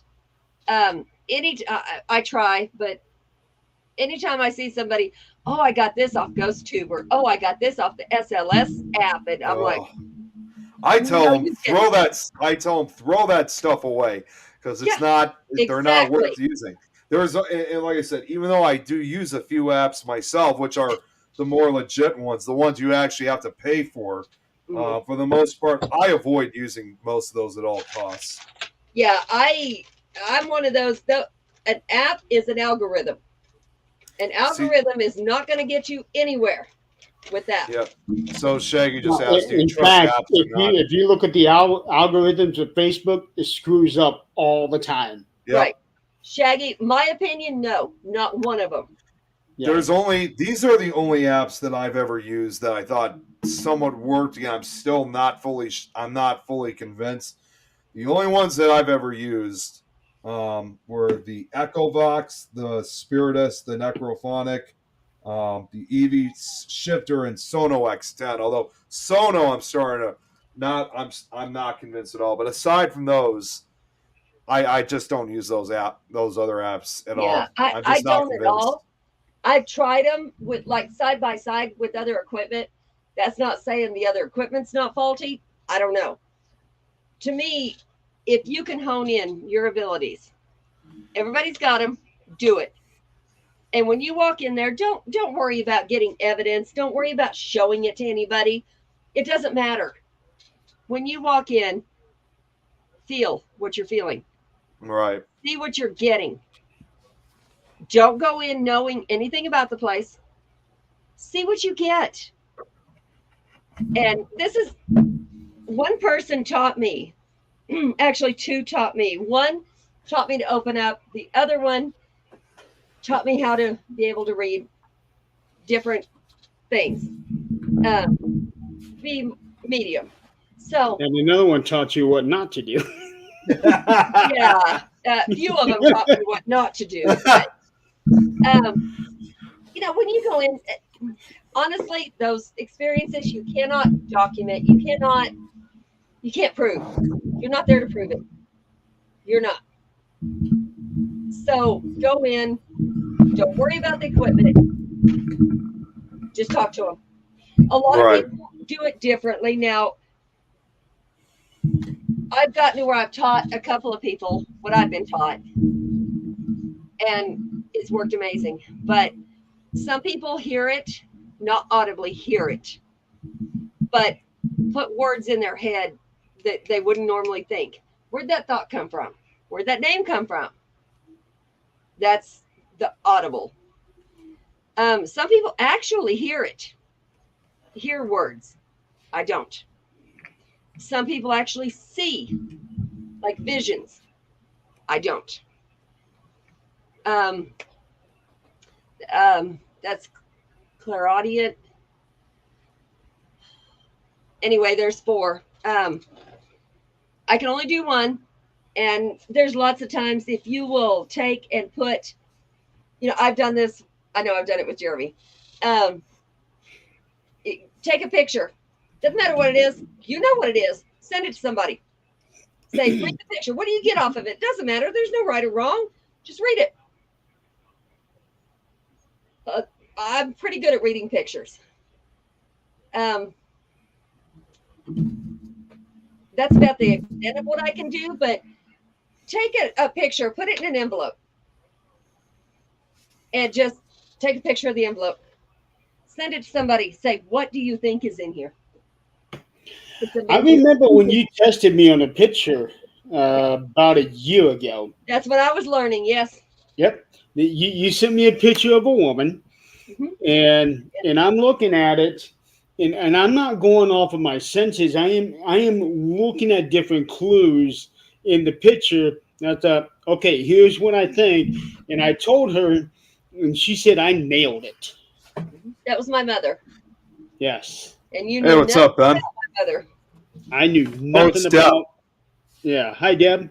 I knew nothing about her mother, nothing at all, and she said that I nailed it Yep. to the letter. And he still swears he has no abilities. No, he just refuses to use them. I just went off of what I'm observing in the picture. And you can do it in a place too. You did it at the temple. You just didn't talk about it. But you did it. What's going on, Anita? All living things are made of energy. Yes. Even things that were living still might have to. Right. Energy cannot die. You cannot kill energy. Energy is continuous living. And they have started talking about, even science has started, when people die, measuring energy when it comes out. And they're starting to prove things that we've thought all along. But there was one experiment done back in it was either the late 1800s or the early 1900s where somebody was doing this thing where he was trying to weigh people as they were dying, and there was one that was 21 grams difference from the second that somebody was alive to the next second that they were dead, and there was a 21-gram difference. Now, okay, I got distracted because there was an ice cream. It wasn't a truck, but it was a little cart. Yeah, I had to look. I think we all would get distracted by that one. Yeah. Especially since it's 86 degrees. Now, how much of that are they weighing? Okay, I've been a CNA, so I don't know how many people know this. I'm sure most do. Mhm. But when a person passes, they also pass fluids and defecate. Everything relaxes. Now, most people won't eat for hours before, days before they pass. They're on morphine, they're whatever. They're they're not going to eat. So they don't have much to pass.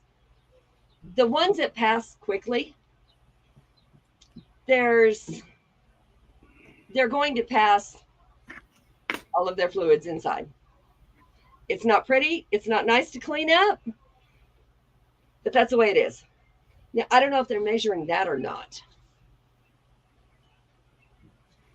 Exactly, Anita. That's what I was trying to say. Perfect. Perfect. Is this Jan writing? I'm just out of curiosity. I What? don't know. Whoever's writing on as Things Network. I don't think Yeah, that's Jan. It's not Jan. Okay. but this Sounds person like has her said that they kept him on the scales. So when the person Okay. passed, yeah, they may have released all of that, but all of that is still on the scale. Okay. Yeah. Yeah. She said it was whoever. It was literally on a scale. Yes, only way Yeah. I can. There were other questions about that. It's like something about them being bloated and they release all that air. Mhm. I don't know about that, but still, 21 grams. When you think about it, that's not a lot. But on certain things, 21 grams is a lot. Yeah, Yeah. I've never seen anybody, and I've Oh. been with a lot of Oh, no, people. it is Jan. Yeah, it is Jan. Okay. Yeah. How did she go from Facebook user to Things Network? That's the only way she can do it where we know who she is. I guess. Jill She's said, also been in the medical field, but that's one of those things. If you've ever been with somebody who passed, there's not a lot of bloating going on. There's not. right. That happens after you pass. A lot of people have the misconception that rigor mortis is going to be 2 days later. It's not. No, it's not. It at happens all. a few hours. And if they hold their arms up like this for a while, in a few hours, it's down. It's gone. Rigor Right. mortis is gone. Yep. Um, Jill says the weight of the energy as it's extracted as it leaves the body. I can't argue with that. And Jan says like they died and before the muscles relax and as the air goes out. There we go. Yeah, she I said think she's seeing that it a firsthand. study like this, as morbid as it sounds, I think that a study like this is still something that needs to happen. Okay, I'm going to tell you Jan's little cliche she said the other day, which actually some people may like it, some may not, but it makes a lot of sense. Why do we continue to look at death as something terrible? Why are we looking at it as, oh my God, this is awful? It's not. It's we're going to the next place. Right. Whether you believe in God, whether you're pagan, it doesn't matter. Your energy, you're going to wherever you're going to go. So why is that so bad? I understand our selfish, wanting these people to stay with us. I understand that. But, they're not gone. They're not. Jan, death was celebrated. They are free from their bodies. And honestly, this is the only person that could say something like that and make sense. Can't measure energy of a spirit versus body. Energy is light. Right. Going to the study. Really quick, I just want to interject on this. I just got a notification that Lucy the doll now has officially 200 likes on her page. Awesome. That's awesome. So to go with that, I think what it is because we are so used to what we have right now. We are so used to the sensations that we feel every day, being able to wake up, shower, for those that take showers, being able to move around, walk in the grass, do whatever. I think that the thought of never ever having something like that scares the shit out of them. And that what may be on the other end is going to be completely different, in that they may be afraid of what's on that other side. And I get that. And I'm going to be honest, I'm one of them. I'm afraid of what's there, because is there something truly there? Is there nothing there? Or when we die, do we just put it out of existence, or do we move on to like another life? Okay, so we know anytime we've investigated, I've never seen or heard an investigator ever be able to get the answer. What do you see? What is beyond this? There's no answer. They can't answer. So I've had lots and lots of people who have had near-death experiences. There's actually a Facebook page for it, and it's really cool. I had a friend who passed away on a motorcycle. He was dead for 10 minutes. Anybody who knows anything about life, in 10 minutes, you're gone. Your brain's gone. Your heart's gone. You're done. Gone. But he wasn't. When they brought him back 10 minutes later, he remembered seeing, and some people tell you they see fields of flowers. They see their loved ones. They see whatever. I think it's what they want to see, because what he saw was nothing like that. He said he was sitting in a place that looked like just dark, except for two people. They were like 12 foot tall. They looked like aliens. Wow. Just like there was no facial features, it was dark shadows, 10 foot tall, 12 foot tall. And they looked down at him. And he said there was no words spoken ever. They can communicate telepathically. No need for words. And they were telling him, just calm down. Just relax. He said he didn't feel anxiety. He didn't feel like he wanted his people back on earth. He didn't miss them. He didn't love them. There was nothing, no feelings, no nothing. It was empty. That's all. Wow. And then all of a sudden he came back and felt pain. He will never forget those people and the feeling of nothing, absolutely nothing. Now, is that maybe the realm between am I going to live and am I going to die? I don't know. But he should have never made it. But he did. And he is all completely there. I don't know how. It's like he was put into some type of empty void or something, just the way how you described it. So, It almost sounds like a midway station. like, yeah, like, oh, what do they call that? Like, oh man, like a limbo of some sort. Yeah. And that's what he said. Yeah. I felt nothing. No pain, no longing for my loved ones. I didn't even know who they were. I didn't think of them. Right. No, nothing. It was just there communicating with those people. I hope that's not what's there. And that's all that's left. I hope not. And that's as far as he got. He never saw what some people consider God or, a goddess or anything, any family members coming to greet him. He never saw any of that. Right. I don't know.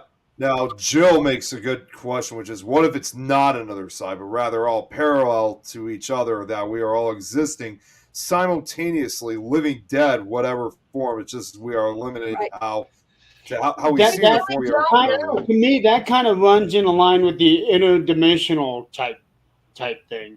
Mhm. Like maybe when we die, that we could go to another dimension. We are still here, Right. but we're somewhere else. Right. And, honestly, the older I get, I'll put this out. I was raised Christian. Do I believe in God? Yes, I still do. But I also believe in, maybe is it the God that I was raised with? Maybe not. I also believe in pagan, because the earth does give us something. Nobody can deny that crystals will help you. The earth will help you. Your Right. thoughts. If you think yourself sick, you will be sick. If you can think yourself better, positive, even cancer patients, if they'll think positive, can get a little better. Will it cure them? I don't know, but they can get better. Yeah, you're a good example of that. Yeah, what Shaggy just said. He saw caverns of gray and red fire glare.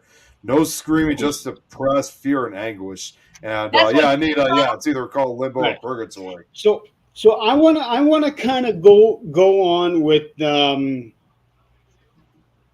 what Adrian's saying. If you think about getting yourself sick, you're gonna make yourself sick. On the top right. What's going on with you there, Nick? Me? I don't. It's probably just my shadow because I got the blue screen right behind me. I don't know. That has to be it. What you see yeah. there, sweetheart? No, This she is said she this took is a from a view on screenshot. Twitch. Send it to him, please. Yeah. Send it to one Yeah, of this us. is from a Yeah, this is somebody from view Twitch, from though. Twitch. So welcome. Yeah. Welcome. Welcome. Thanks for One joining. of us, honey. Cream cup, I guess that's how you say. Yeah, she's asking how do you send cream cup. got Yeah. Look us up on Facebook if you have Facebook. I can upload it somewhere. You got Facebook? You can send it to any one of us. Yes, Yeah. you can either send it to Nick Muley, Adrian Hart, Jeremy York, or send it to the Things Network page. I'm Yeah, interested well- to see that. Thank you. So Yeah. That's a surprise. it's awesome that we have a viewer from Twitch. That's Yeah. awesome.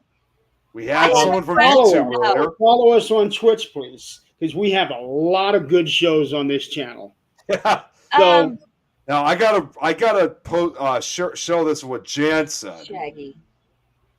Oh wait, we see what we are made up of the most. We have a soul, which is Enduri. I think that's how you say that. So if I'm a blue Enduri, That's yeah, what the she was blue trying to team would say. be waiting. If you're white team is waiting. It is everything all at once.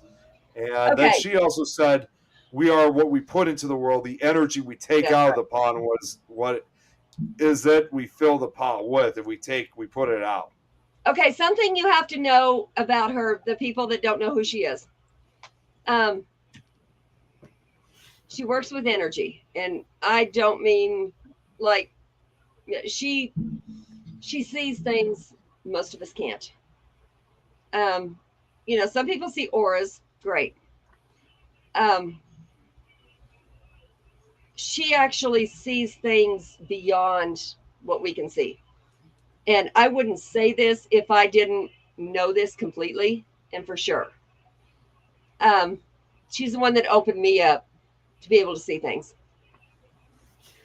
If I remember right, I remember something about Jan saying that she can put her hand like right over your hand, just like this, and the receiving person can literally feel the energy going back and forth between the two That's hands. how she opened me up. Yes. And Yeah, then another person, another friend of ours, continued the teaching. Now I'm not sure what cream. I don't know if this is a link to like where she took the snapshot or something. I Let's don't know. What, I try. don't. Yeah. Well. Okay. See if I can try to. I've never seen an IBB before. Yeah, I never see. Oh yeah, it's a link to her image. She said. All right. I'll Okay, see if that's I can great. try to And log we in. can put it up here and see if anybody else saw what, because I'm looking at whoever's talking, so I guess I didn't see it. Right. Okay. So I want to kind of go along with what Adrian is saying. You know, when you can will yourself to be sick, you can will yourself to be better, and that's kind of where I come in. So most of you know that I was in a catastrophic accident that almost killed me Mhm. back in December, Half an inch. and Half an inch. yeah, IVV Doc 1 inch Pro. in any direction, I was gone. Yep. So so it's only been just a little over 5 months since then, and people are still wondering how am I doing as well as I am, considering the issues that I've had, not just from the accident, but with circumstances that had happened since the accident. And the best answer that I've been able to give everybody is I am stubborn. I am extremely stubborn. I am not the kind of guy to just lay around and just, oh, woe is me. I am not the kind of guy to do that. I am But also not the kind of guy who is going to be going to people, saying, I'm sick, and, crap like that. No. you have to understand. I don't know how many people knew Jeremy before this, but I don't care how much you know somebody. And as a matter of fact, if you can't read somebody you were that close to. You can't. So there was lots of us, texting saying, seriously, are you okay? What's mentally going on? Are you okay? Because he was so upbeat and just, went through it with no issue. We're like, really, what's going on? There really was never anything going on. And Right. we would like text, oh my God, are you okay? Because we were afraid because he was, well, we called him the Adonis. Gorgeous. So the first picture we saw of him, of course, some of us closest to him got to see the first picture. And we were expecting the absolute worst. And then when we see the picture, we're like, wait a minute, you're the same guy we knew. And it was like, we expected so much worse. And it wasn't. But we just kept, still texting, are you okay? Are you really okay? Hey, Robert. Thanks Hey, for joining. Robert. Good to see you. Haven't seen you in a while. Hey, In a long time. Great to have Do you on. do not manifest anything over here. Yeah, No, ma'am. yeah. She said maybe I manifested a visitor, and I tried Not over typing here. in No, that. ma'am. Yeah, I tried typing in that link. I couldn't copy it, but I just tried typing it, and it's not letting me get to anywhere. Okay. So I think what we see. yeah, what the Jill entrance, said. what Archangel. The angel of Azrael, death. Angel of death. You know, it honestly, I think it's our beliefs and what we think we're going to see. My dad, my adopted dad, was an atheist until he got with my mom, and he went to church for her, just to sit there with her. Now, whether he got anything out of that and actually became a Christian, I don't know. But I think everybody. I got this, Nick. Okay, That's yeah, what Cream they- Cup. We can't click the link, unfortunately. Sorry, Adrian. Can you link? Yeah, she's asking if I can click. I can't click it, unfortunately. I tried to. She's asking how do I send it on Facebook. Send it to one of us. We got Anyone personal we got personal profiles, Cream Cup. She said she sent it on Facebook, and you could find us at our names exactly the way as you're seeing it. Oh, she said she sent it to the Things Network chat. Oh, okay, okay. Where did I put my phone? We get it from there. Yeah. Hey, I just gave you my personal Facebook. Nobody else except for us and her on Twitch can see it. But I just sent you the address to my personal Facebook. Just add me as a friend on it and send me a message. The hell is my? Oh, here Send it it is. We won't bite you, I promise. We're just weird. Wait, here it is. You got it? Yep. How you feeling, buddy? And any luck? Your stomach better? Oh, Jeff's on. Hi from the GOAT. Good to see you, Jeff.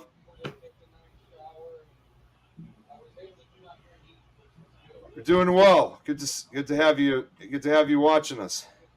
Ooh. Did you get something? Yeah. I just got chills. Oh, is it something from my? Is it from my side? No. Okay. Nick, it looks like you have Sumera standing behind you. What? Yeah. Show the picture. I need to see this. I mean, I'm not seeing this as an exciting way. I'm like, wait a second. What the hell is that? Yeah. Show No, that to I'm seeing Adrian. it. Show that to Adrian when she gets back. Oh my god, I'm like, oh my god, that's terrifying. No, Cream Cup, you're not the only one seeing this.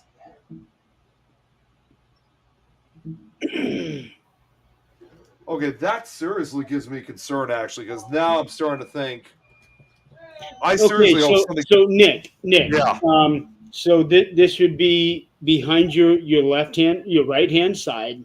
Yeah. So what is immediately in front of you on the right hand side? Like right now. Yes. All there is just this. It's just creating a shadow right here. That's it. So you don't have another screen besides what you got on now, and nothing else turned on. Right here. So I have the ceiling lights are off. Part of the blue screen is right here is how I'm pointing at. No, I mean on your screen. Let me try changing back to the original.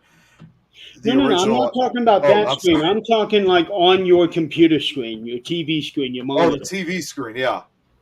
Is there Do you have asking anything else on except for our chat? nothing else?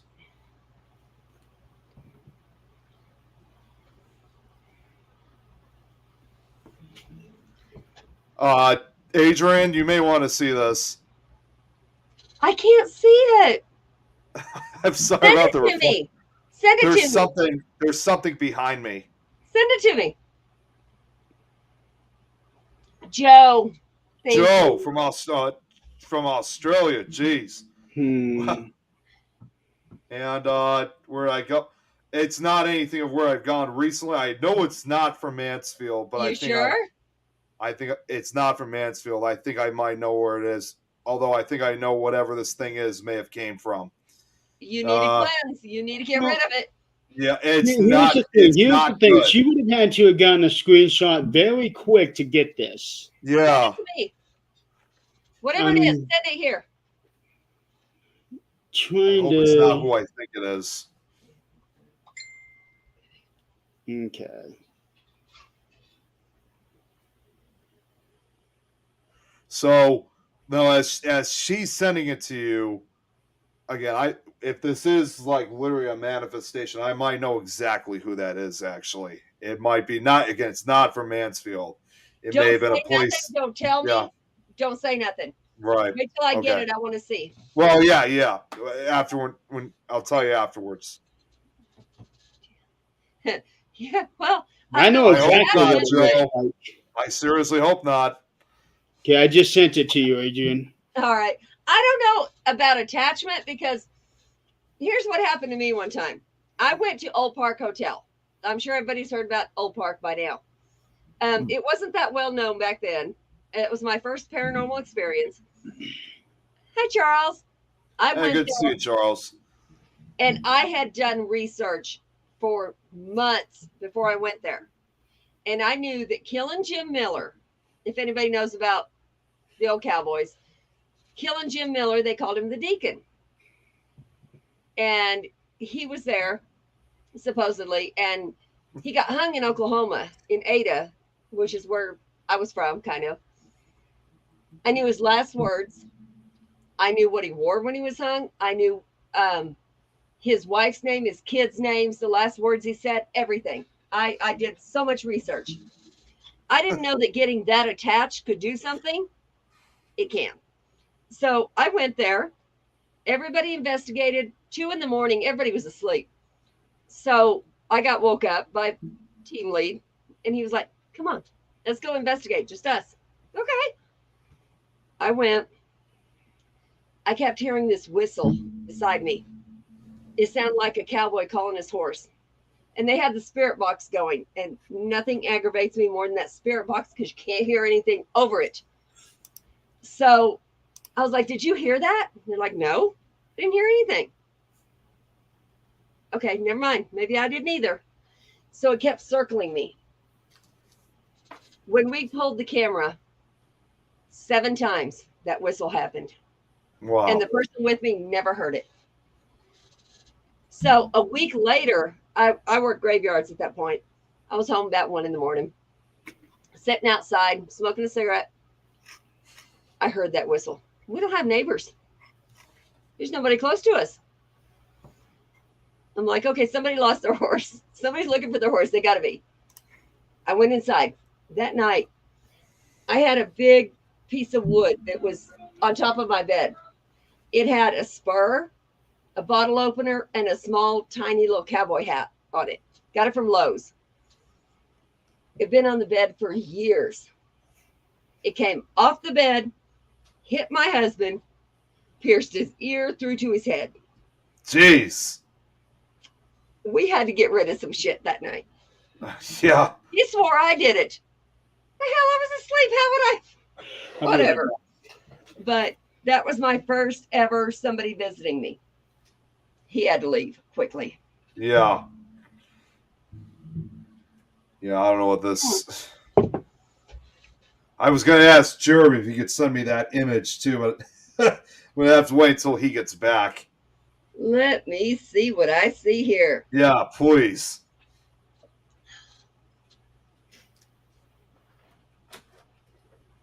Jeremy said he got goosebumps looking at this picture. Okay, before we go that far, I'm going to send it to you. Sure. Let's see if it can be explained before we go. I that really far. hope so. Oh, please. I hope it is. Wait a minute. Leave it to happen in the middle of the show for my hearing aid battery to die on me. Oh, jeez. Yeah, I just had to go change battery. So I know exactly what that looks like. So Okay. Okay, so I'm looking that little, okay, anybody looking at the screen, the thing on the left of him, that little light there is there. It's fine. It's part of the picture. That's part of the picture. That is there. Okay, great. We do see that. Okay, Nick, I'm about to send it to you because that's not what we're seeing. Right. And there's nothing else blocking other than my microphone. You know, you guys can see my face is, again, white as a ghost. So you can clearly see there's nothing blocking at all. I actually just put a lamplight on just to make sure, and there's still nothing blocking this. Okay, I'm going to tell you what I think it is before you say anything. Yeah. I don't know where you've been. I don't know other than, Mansfield. I don't know where you've been. I don't know what's going on here. But this is a female. Yes, I know it is. This is a female with long hair. Oh, God. Jeez, that's not part of my picture. No, I know it's not. She's not trying to hurt anybody. She's scared. Okay. She's scared. She wants somebody to help her. She's scared. That's all. She's scared. If you can, go ahead and put that picture up there. Yeah, I'm about to. It's not Lucy, Jill. No, it's not. No, it's. I'm about to go on my Facebook so I can share it. So give me 1 second here. Anybody who has abilities, please chime in. This thing is. I mean, regardless, even if it's not threatening, it's still a creepy image. You know what it looks like to me? It looks like Sumera. Yeah, the girl from The Ring. I don't know who that is, but it's the movie from the Ring. Have you ever watched The Ring? Mm-mm. She has. It's like, first off, one of the scariest movies ever, and it's this baby's scared. Yeah, it's the one with the. It has the girl. It has a similar figure. It's like a young girl wearing this like long white dress. She's wet. And she's got black hair covering her face most of the time. She's in her 20s. She's blonde, and she's scared. Okay, hang on. I'm about to share it now. So, Cream Cup, I responded to your message, and I even sent you a friend request. All right, can you guys see it now? Look right over here for the viewers. Blow it up. Can you blow it up? I just zoomed in. Let me see if I can zoom in just a little bit more. Nick, how many tabs do you have open? I got a lot of stuff I'm trying to go over with research. It's fine. But yeah, here we go. There you go. There you go. If you can just zoom in on this on the phone, it's amazing. Honestly. I don't know how many of y'all can see this. Probably not. Oh, wait, here we go. Here we go. That is just unbelievable. I mean, it's creepy regardless. Jeff, you want me to send it to you? Wow. It's unreal.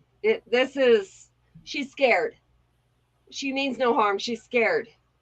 See, I was thinking of something else otherwise, because we did deal with a negative entity before that looked just like her, and I literally thought for a second it was her, but now that you said that, though, it sounds like this is somebody else.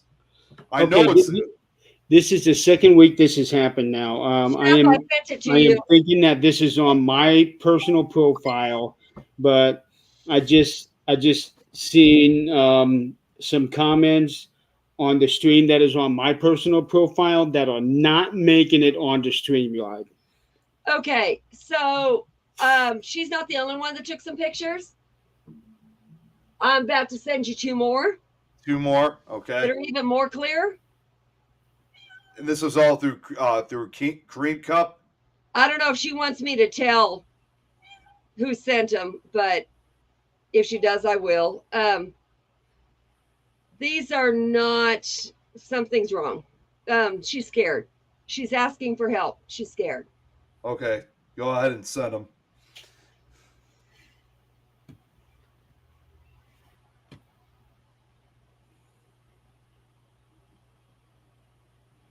That looks like the same. Oh, no, that's the same one. It's not the same one.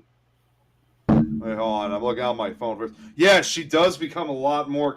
She's starting to appear almost more smoky in appearance. So give me 1 second. Let me stop the screen quickly. This little girl's scared. Okay, hold on 1 second. Needs to get to. I got to go back on Facebook because I sure as hell don't want to open any more tabs. Jeremy, I'll explain about that later. Christine, have you been anywhere that Christy or Christine rings a bell?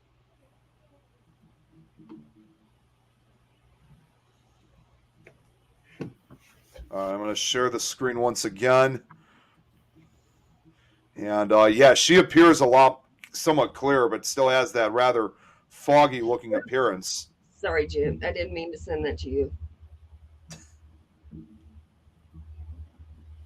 You know, it looks almost like she's moving now. Like you can kind of see her still standing. It's like she's moving, like how sometimes people take a photograph and they kind of have like that strange movement to them, like almost like as if they're between a frame. If you know what I mean.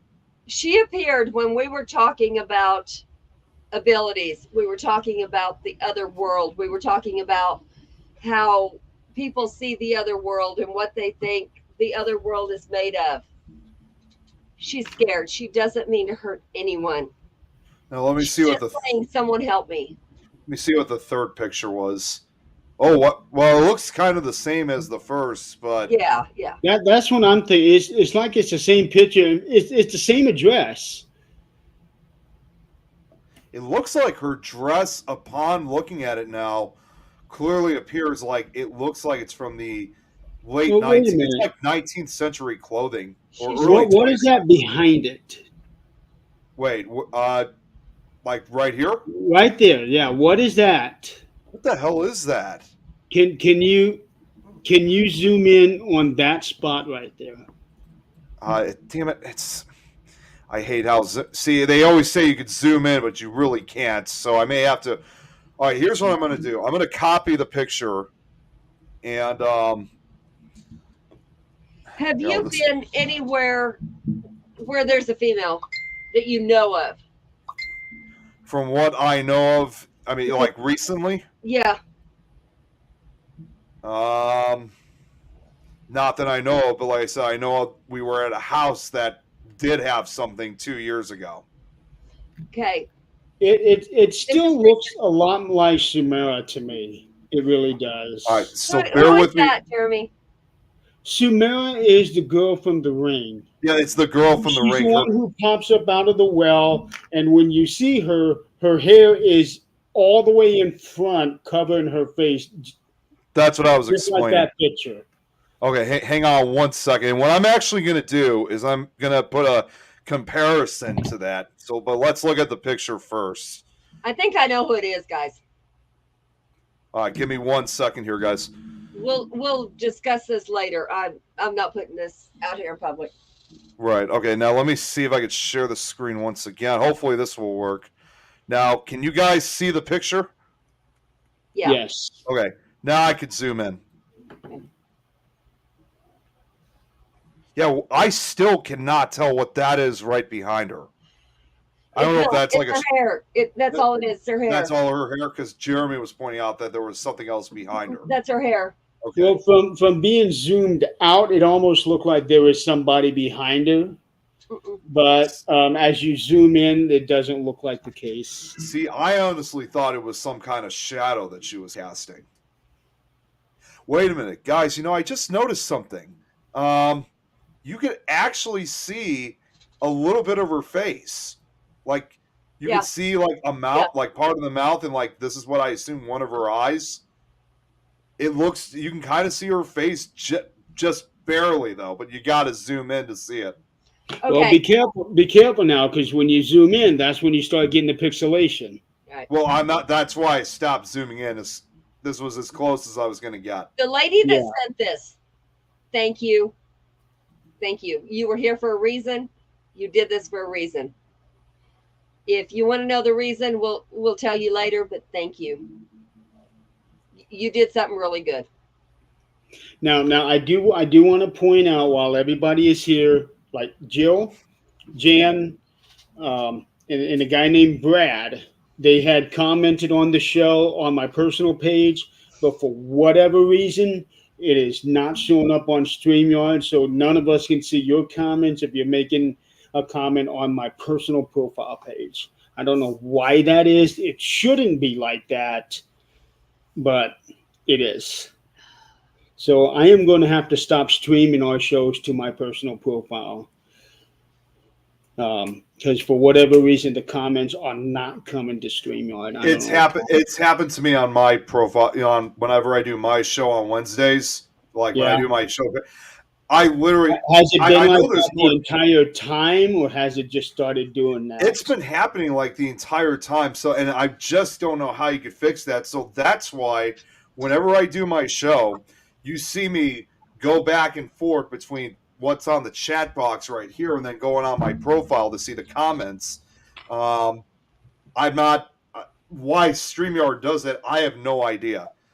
And I think Jacqueline also had said a similar issue. No, Jacqueline and Holly have said the same thing for their shows too, that they can't get all the comments for some reason. They can see how many people are watching regardless of whatever platform they're watching on, but they can't. For some reason, they just can't get all the comments. Okay. Yeah, I don't know why that is. Oh wait, Brad's saying, can you see us? I can see you now, Brad. Yeah. So you must have switched over to one of the other pages. I don't know why StreamYard's doing it that way. So I think I'm going to have to stop streaming the show to my personal page just for that, because I don't want anybody. Because I just noticed that last week when I went down my profile and I seen, oh my, there were several people commenting on there, and I did not see it. None of it ever showed up. So I think starting next week, I'm going to stop streaming the show to my page because I don't want anybody to feel like they're being ignored.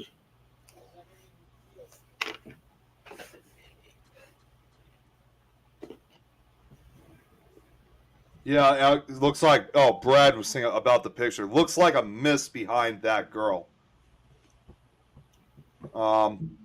Nick, or have any idea where it came from, though? I know Adrian didn't really want to know too many details, but I think from where it probably came from, it was actually from a house in Ohio. So we're gonna discuss it after the show. That's all I'm gonna say. It was from a house in Ohio. We didn't go in it. We just happened to be nearby it. I knew knowledge of it.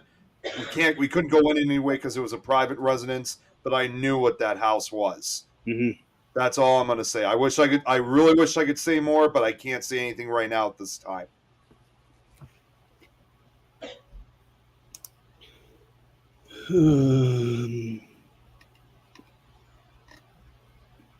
Well, this show has definitely been interesting. Yeah, it is. It's and kind of a little chilling too. Because Jill had made the comment that this was the best live. That's what I saw from. We did not mean to do this. I promise you. Yeah, we did not. Swear to God. Yeah, Jill, I tried changing the background. Send me your friend request. Huh? Yeah. So Jim, we initially talking to me. Oh, wait. Jill, who are you asking to change the background? Oh, she's asking me to see if it appears again or it's drawn to the backdrop. Okay. But there wasn't a backdrop at the time. Well, and my photo's been like that. I've been changing the blue screen for quite a few times now, so I don't think it would really matter whatever it is that I change it to. I'm not saying I'm right. I just have no clue. Yeah. Well, she's going to, if it's who I think it is, she's going to go between the three of us to see who can help her. She's scared. She's done. She doesn't want to be here. She is done. And somebody's holding her here. It's time to go.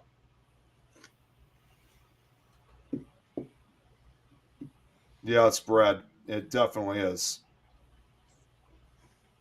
Brad, it followed you without even going in the house, huh? That's the only detail I just said. I didn't want to say too much. Oh, okay.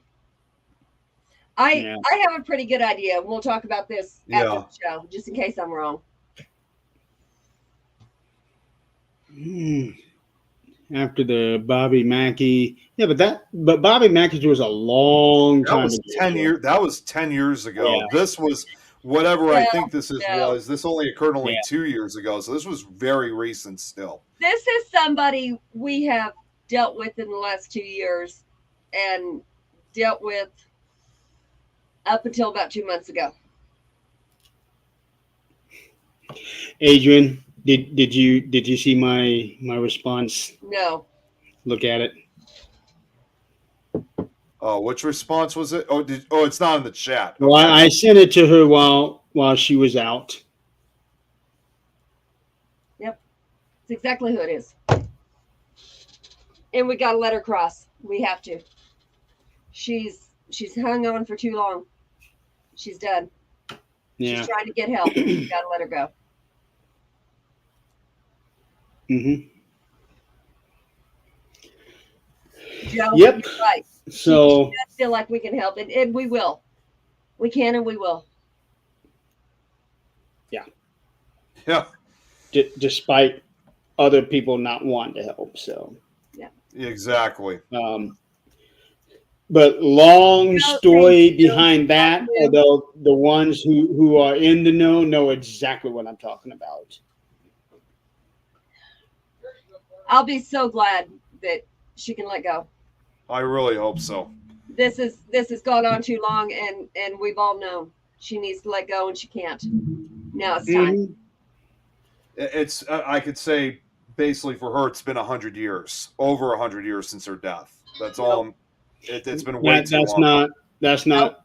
It's who's, not. Oh, no. it's not her. No. Okay.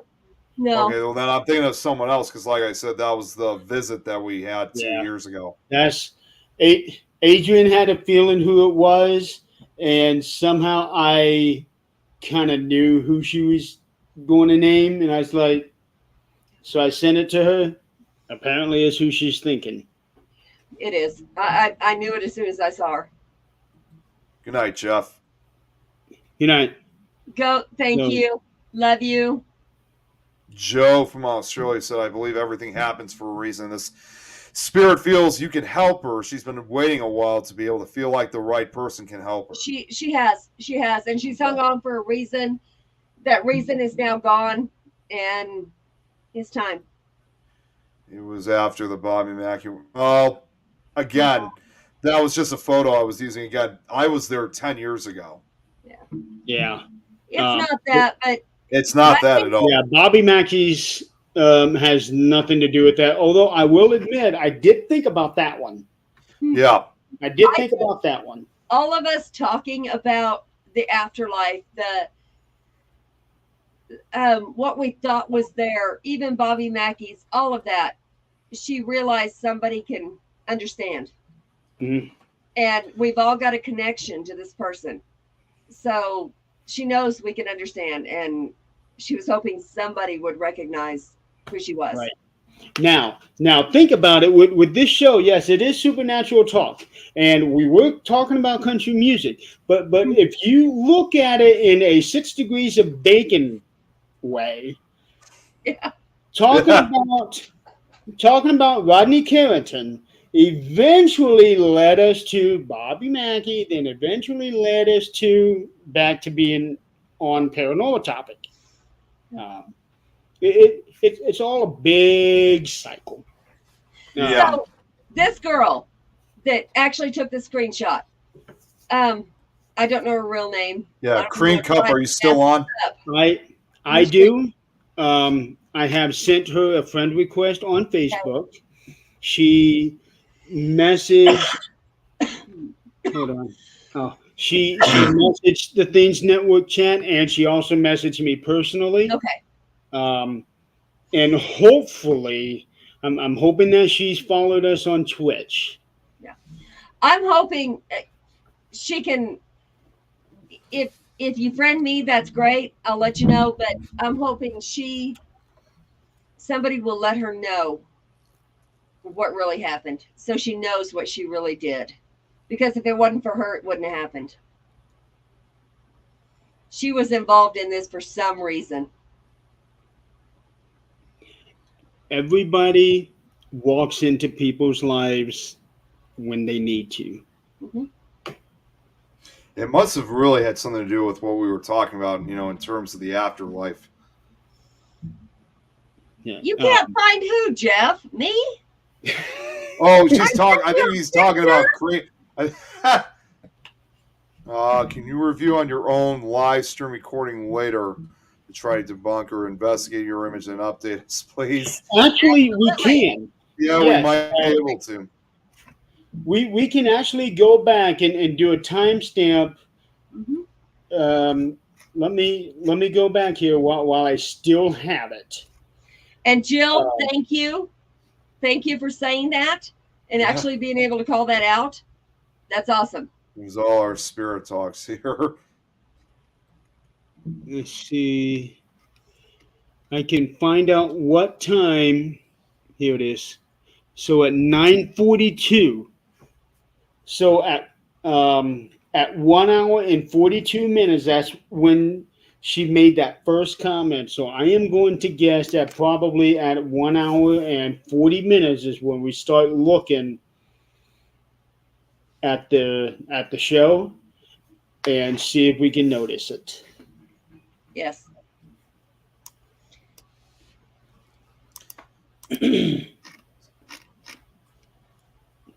um, and anybody else out there can do the same thing. Once we go off of live, you can go back into our videos of the network page, and you can also go to the YouTube page and also on Twitch and Twitter, and just fast forward to 1 hour and 40 minutes and just watch from there. The comment was made at 1 hour 42, so that gives you that little bit of a buffer, and you can check that out. Brad was asking, how do you guys keep things from following you home usually? You know, I'll answer this first. I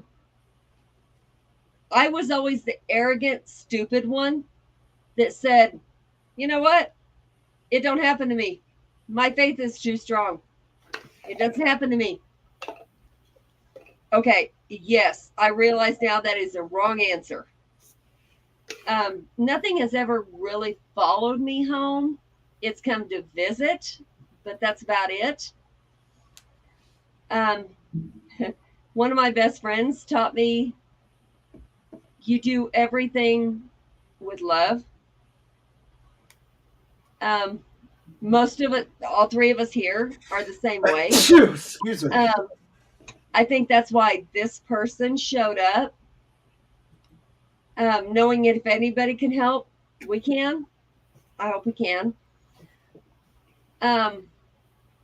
What'd she say? Cleansings? Yeah, cleansings.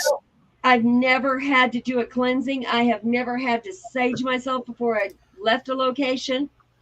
I have never had to sage before I got in the car. Thanks, Jill. And that was arrogance. Now, I'll admit it. That was complete arrogance, thinking nothing's going to follow me home. It hasn't, thank God, but that's not saying it won't. Okay, now I just want to kind of interject on this. Nick, didn't this just happen to you yesterday that you sneezed and a whole bunch of people did a bless you thing on you? Yeah, they all did. That's the second time in a row that's happened. Yeah. Thanks, Jill. That's happened now. I just wanted to point that out. You know what? I'm almost afraid to wonder if that's going to happen tomorrow night for 13th Dimension. Okay, well, Joe said, look at that. Joe said, tell them they're not allowed to follow you home. Okay. Yeah, that is actually something that Eileen has brought up before. Something that she does when she leaves, when she's leaving an investigation, she would just before she walks out the door, she would turn around and say, "Thank you for letting us be here, for visiting you." And she would also say, "You are not allowed to follow us. You stay here." Right. Okay. I have two sides on this. Okay. I've been thinking about this. Okay, you got Annabelle. Let's use her for an example. She's in a glass case, plexiglass, but glass case. Okay. Great. How does spirits can go through brick? How does plexiglass stop them? Intention. It's all about intention. If you turn around and tell them, you're not allowed to follow me home, it's intention. You believe that.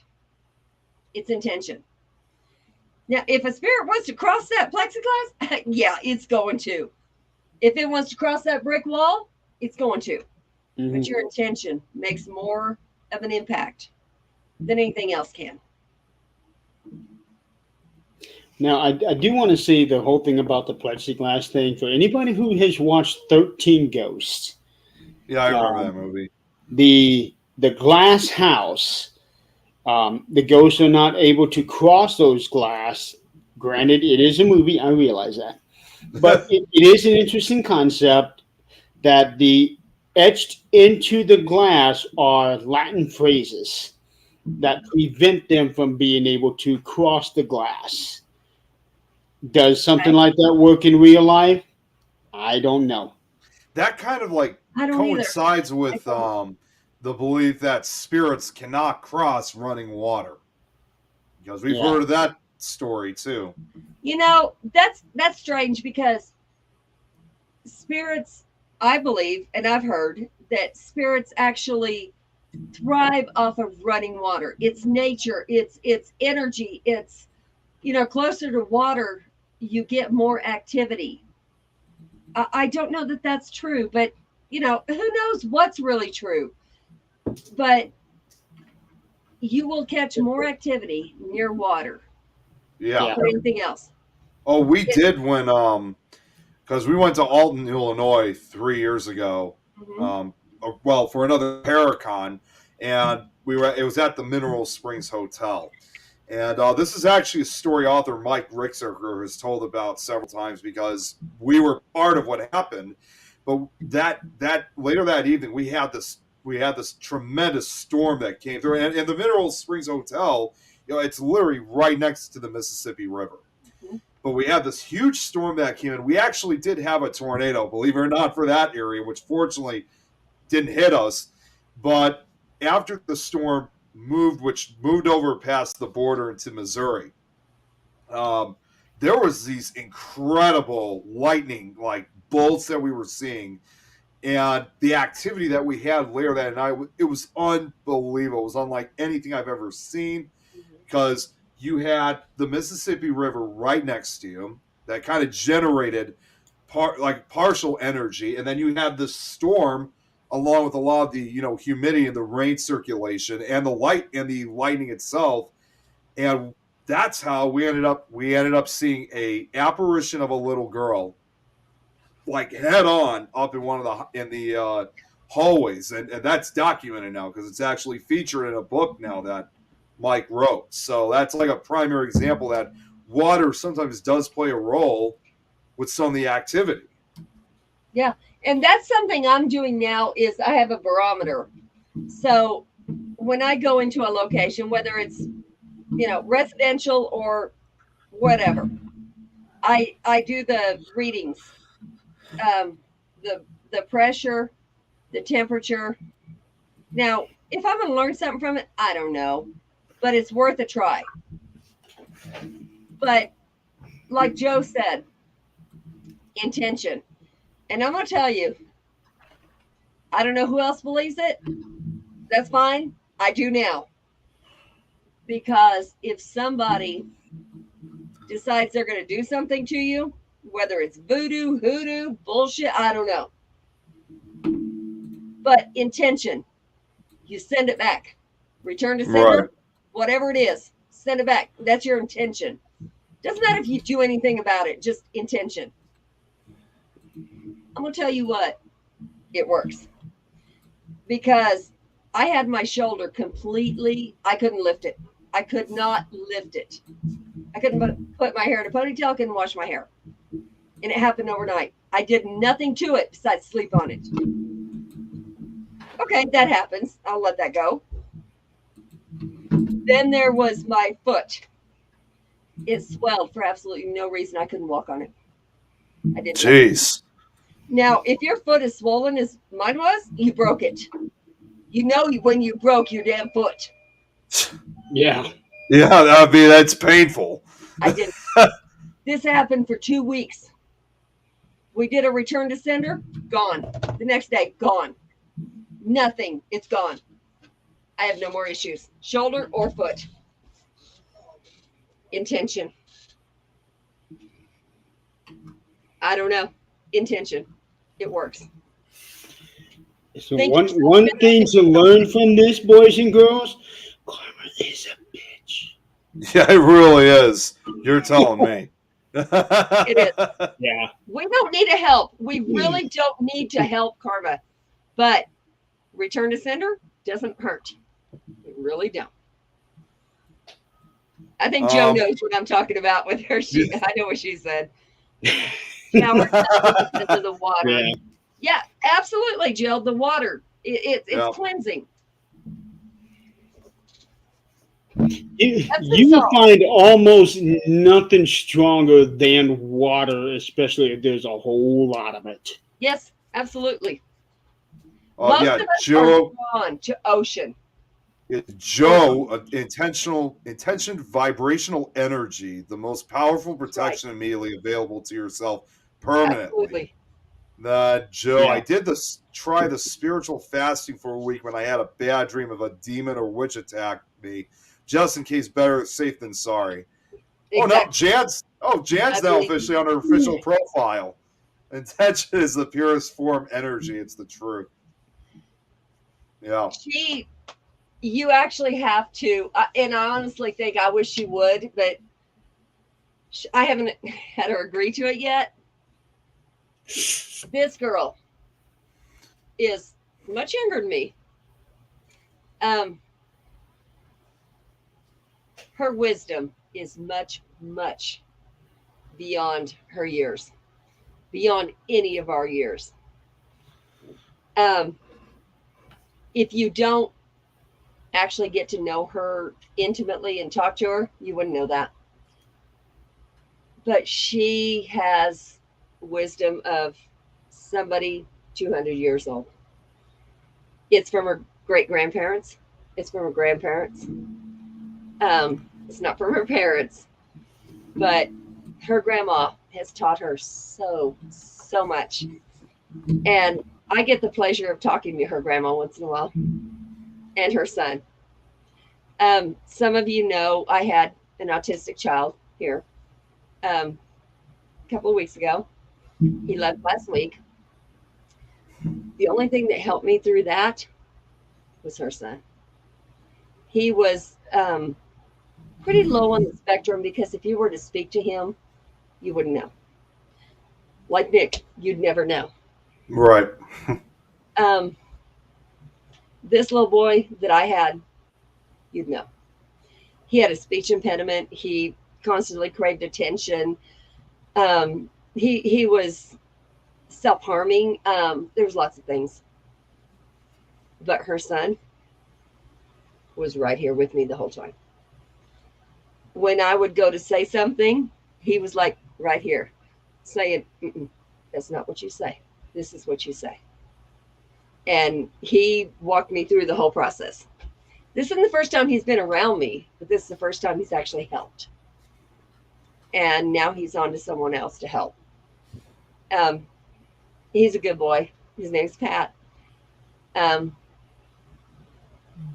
never knew him, but I know him now. He's amazing. If you ever hear Jan say, I knew my child would commit suicide from the day he was born, she did. She went through counseling her whole life for this child, because his diagnosis, that's what they do. She knew. Can you ever be ready? No, you can't. But she knew. And now he's all of our kind of guardian. He's an amazing little boy.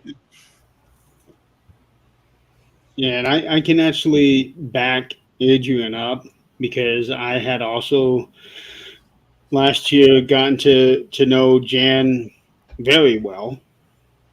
And Adrian is not exaggerating.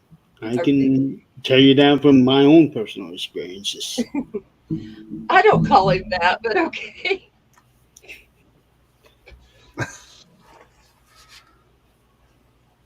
Yeah, and Jan and I had actually lost touch some time ago, and we just recently got reconnected.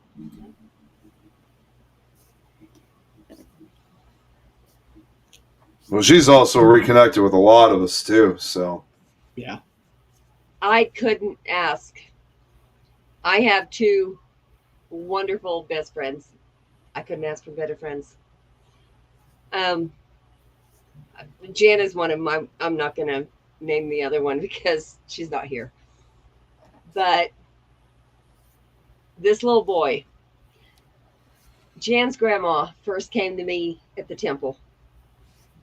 I didn't know who she was. I had no idea, but I could smell.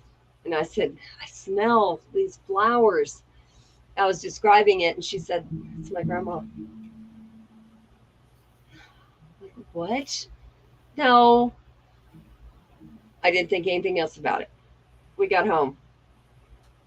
We were on the back porch, and I said, I'm told to tell you this. I didn't remember what it was. She was like, it's my grandma. That woman has really not left my side. She, if there's something to say to her, she'll be right there. That woman's amazing. Super. Oh, hey, you're not late to the game. You're good. You watch it. It was interesting. yeah, very. That is. It's Terry. Yep. Yeah. I knew it was either Terry or Jess. Or Jess. Yeah. Yeah. I got a message from Terry. I haven't had a chance to read it yet, but I did get a message from her.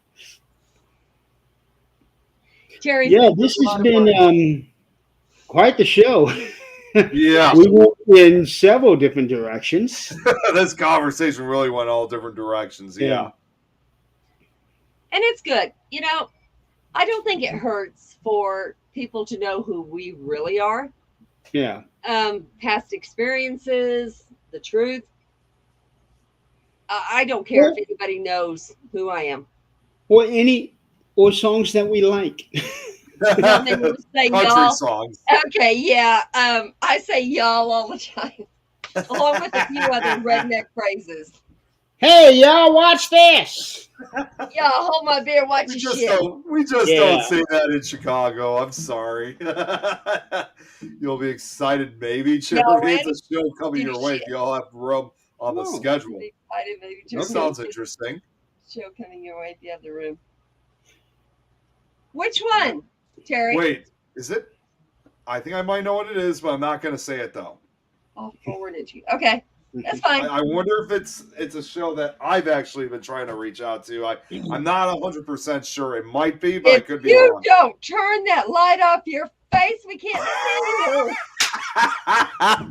I can't help it. I'm in front of the television. You look like a ghost. Stop it. Well, at least now, because of the microphone, you can tell that Nick actually has a mouth. Okay. Said no. Y'all don't know this one. Okay. Oh, okay. Never mind then. I was thinking of something else. We'll talk about that one. So things that we have learned on the show is a whole bunch of country songs. What happened? Judas. Oh boy. Okay. So long story short, I had a near catastrophic accident at work. Something came up and hit me in the face, and it damaged the nerves in my eyes. So now I have double vision really, really bad. It's still very, very clear vision, but it's double vision. So I wear the eye patch so that I can be able to keep my balance. Yeah, you and that too, yes, Jan. I couldn't see myself going to work for several months. You know, she is absolutely right on that one. Now, so I still have my eye. I can still see out of this eye. I just cover it up so that I can be able to keep my balance when I'm walking or doing whatever. Because otherwise, I'm going to lose my balance, and I am going to look like the town drunk walking out of the bar at 2 o'clock in the morning. Yeah. Oh, now Terry's speaking from her own personal profile. Lost my damn sound. Oh, it Terry is always having technological issues. like that's not a surprise. We always She have technical always issues. has technological issues. Yeah. Now, so things that we have learned on this show is one, intention. Yes, absolutely right on that one. Especially if you're going into a location, it is your intention. You know, if you're going into a location and you're going to act like a jackass, well, guess what? You're going to get ghost blocked. yeah. That's a new term that I came up with. I love it. And I I'm love gonna it too say already. every time you're It's getting the first ghost time blocked. I've heard it. Yes. Another thing is, like what Adrian was saying earlier, you can will yourself to death. You can will yourself to be sick. You can will yourself. I thought I did coin that, James. Yeah, coined that. You can That's- will he yourself did to too. get better. So that's the thing about me. Yes, I could probably still be, oh, woe is me, laying in bed, this, that, and the other. No, I am stubborn. I do not like having to depend on people. So I very stubbornly just get up and did stuff. It was rough in the beginning. It was very rough. I am going to admit that. It was very hard to get up, but I knew I wanted to do stuff for myself, so I did. So I am faring along a lot better than I really should be. And I will say that I am going to have surgery here in a couple of months, 2 or 3 months, probably 3 months. And it's going to take a lot out of me then. But I will still be the same stubborn guy then as I am now. And let's see, what else have we learned? We learned a lot about country music today. I was about to say the country music. Yes. We learned that Shamira likes to visit Nick. I was going to show something else about that before we go. Yeah. Yeah, I got to share the screen one more time, but I'll wait until after you're done. Okay. Hello, Annette. Hey, good to see you, Annette. Annette, you've actually reached us long after this show should have been over. Truth be told, this show should have been over 40 minutes, but we don't have anybody on behind us, so we're Got good. extended time. So now it's not like we're in a rush. Right. So what do you got to show us? Okay, so I wanted to compare, because I told you I was going to compare the photos. The photo, Okay, yeah. one of the photos that were taken with the character of Samara from The Ring. So I was actually All right. hoping Adrian was going to be there to see that. Can you see this? Yeah, see, That looks just like her. it does. It really does. The only thing that looks a little bit different compared to the one from the movie is that, like I said, she looks foggier. She has what looks more like an early, again, like an older style dress from like the late 19th, early 20th century. And Go ahead and ask Annette. yeah, and she's got a lot more, and she looks more a little bit, not necessarily hunched, but kind of a little bit hunched over though than the movie character. Well, now here's another thing to think about. People is Brad is talking about their sleeves are looking different. Now, keep in mind there are multiple movies of The Ring, so not everything is going to be exact. Exactly. Also, Yes. The character of Samura was also parodied in the film series Scary Movie. Yes, So- I remember. That will also be a slight difference in that too. Right. You're So not going to keep make it that in entirely the mind. same. You're not going to make that the same entirely. Right. So The even one though thing The Ring has 3 movies, Yeah, there's 3 of them. okay, so Samira is not going to look exactly the same on all three of them, Right. nor is she going to look exactly the same as she did on Scary Movie. Right. And then, of course, Whichever obviously Scary adding to Movie that, 3, I think it was. well, then also adding to that, she's not going to look the same either. In the original Japanese movies, which in the Japanese in Ringu, they call her Sadako.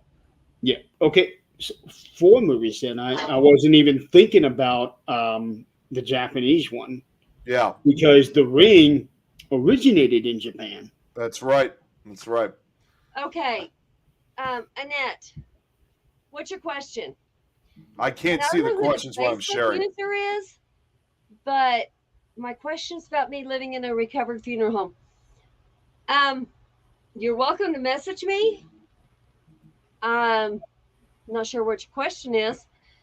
My brother used to be a very nice. Oh, You should be a very nice kid until we moved there. Okay, so feel free So to there- message there- me. yeah, there can be different ways of looking at that. There could be something in the environment, or maybe even something happening in the home. It doesn't necessarily have to be paranormal related, but at the same time, it can be. Sometimes things in the environment will affect people to where it changes their attitude. I'm And sorry, that honey. was the first time That's he awful. tried to kill me. Okay, so Oh my God, That's awful. that's that's horrific. on the extreme. Yes. I need a little more background before I can, even try to. Yeah, for something like that, absolutely. My He mom said he was walking in his sleep, but he never walked in sleep after we moved. That could, I can't say that's exactly paranormal. I know some people, some boys especially, when they go through puberty, do that. There's lots of hormones. There's lots of all kinds of stuff going on. So, it could be that my son did that. But when the timelines match up, that's a whole different story. Stayed home, stayed in her home with me. Got stayed in our home. What? I'm not sure by that response. Yeah, I'm not sure either. Well, while we're waiting for whoever this is, oh wait, oh that was sort of walking. Okay. With puberty kicked See, in. Terry. Yes. Sleepwalking. Yes. All right. Everyone that came into our house had bad attitudes. Okay, so to explain that one in a non-paranormal way, there could be something with the house. There could be a lot of bad wiring that's putting out a whole lot of EMF, or there could be something going on where there's a lot of gas being released that nobody is detecting, and that can really affect people. Right. Yeah, That's why when we go into any kind of residential, the first thing we do is EMF baseline and then EMF later to see if it's the same. I have actually saved somebody from a house fire with the EMF reader. Oh, tried to commit suicide by stabbing myself. I was only 7. I don't know why. Oh my goodness. We need to have a talk. Okay, there. who are you? But we need to have a talk. Who is this? Yeah, who are you? I don't know. We need to have a talk. Yeah. You need to talk to one of us. Lots of death and through there, possibly good old-fashioned cleansing. Speaking of death, unfortunately, there's been a lot of deaths this week. Oh my God, yes, there has. So, including obviously. Yeah, a couple of days ago we had that the school shooting down there in Texas. Last I heard, there were 22 dead. Yes, 19 children and 2 adults. 21. 19 students, 2 adults. 2 it's adults. Only 20. And also, the husband of one of the school teachers died today. What? Really? Oh my God! What happened? What happened? I read it. It's already all over the internet. He had a heart attack. He was okay. Oh, he'll contact you on Messenger. He was getting prepared for his wife's funeral. Something about that. I think he had just come home, sat down in a chair, and then that was it. He just had a heart attack. He didn't have to go through all the crap. He basically, I'm not So, trying to sound me like I'm. personally, I am attributing his death to the shooter. Even Right. though it was indirect, it most likely Yeah. would not have happened had the shooting not occurred. See, I'm not trying to sound like I'm saying this out of a story. Perhaps, as they always say, he probably died of a broken heart because there is actually something out It, there called broken yes, heart syndrome. it's Yep, Jan just very said well. that. Oh, four Real. children left behind. 4 children. That is going to be hard on them. They're I cannot they're now imagine officially. losing both parents within 48 hours of each other. Those kids are orphans now. If Well, anybody, maybe not because the wife was 48. Okay. So chances are the youngest one is probably in high school, Okay. Oh, I depending didn't. on when they started having children. That's true. Yeah. Yeah. Absolutely broken heart. Does that make it any easier? Absolutely not. No, it's not. And it's like, oh man. I mean, I'm not the first to say. I'm just like, again, I don't mean to go into this conversation. I'm just tired of seeing these things happen. I mean, it's just, I think we all are. Yeah. And I just had remember I told you guys about my friend Nikki, the one who went to Mansfield with us last year. She just had a baby just like 2-3 days ago. And it's like, I can't help but there's absolutely no doubt in my mind that she and her boyfriend are already probably constantly living in fear of what's going to happen to their child when she eventually grows up to learn how to walk, talk, and eventually go to school. Yeah, because that's the thing. When I was growing up in elementary school, we never had that kind of fear. Nope, neither did us. Now, here's the thing.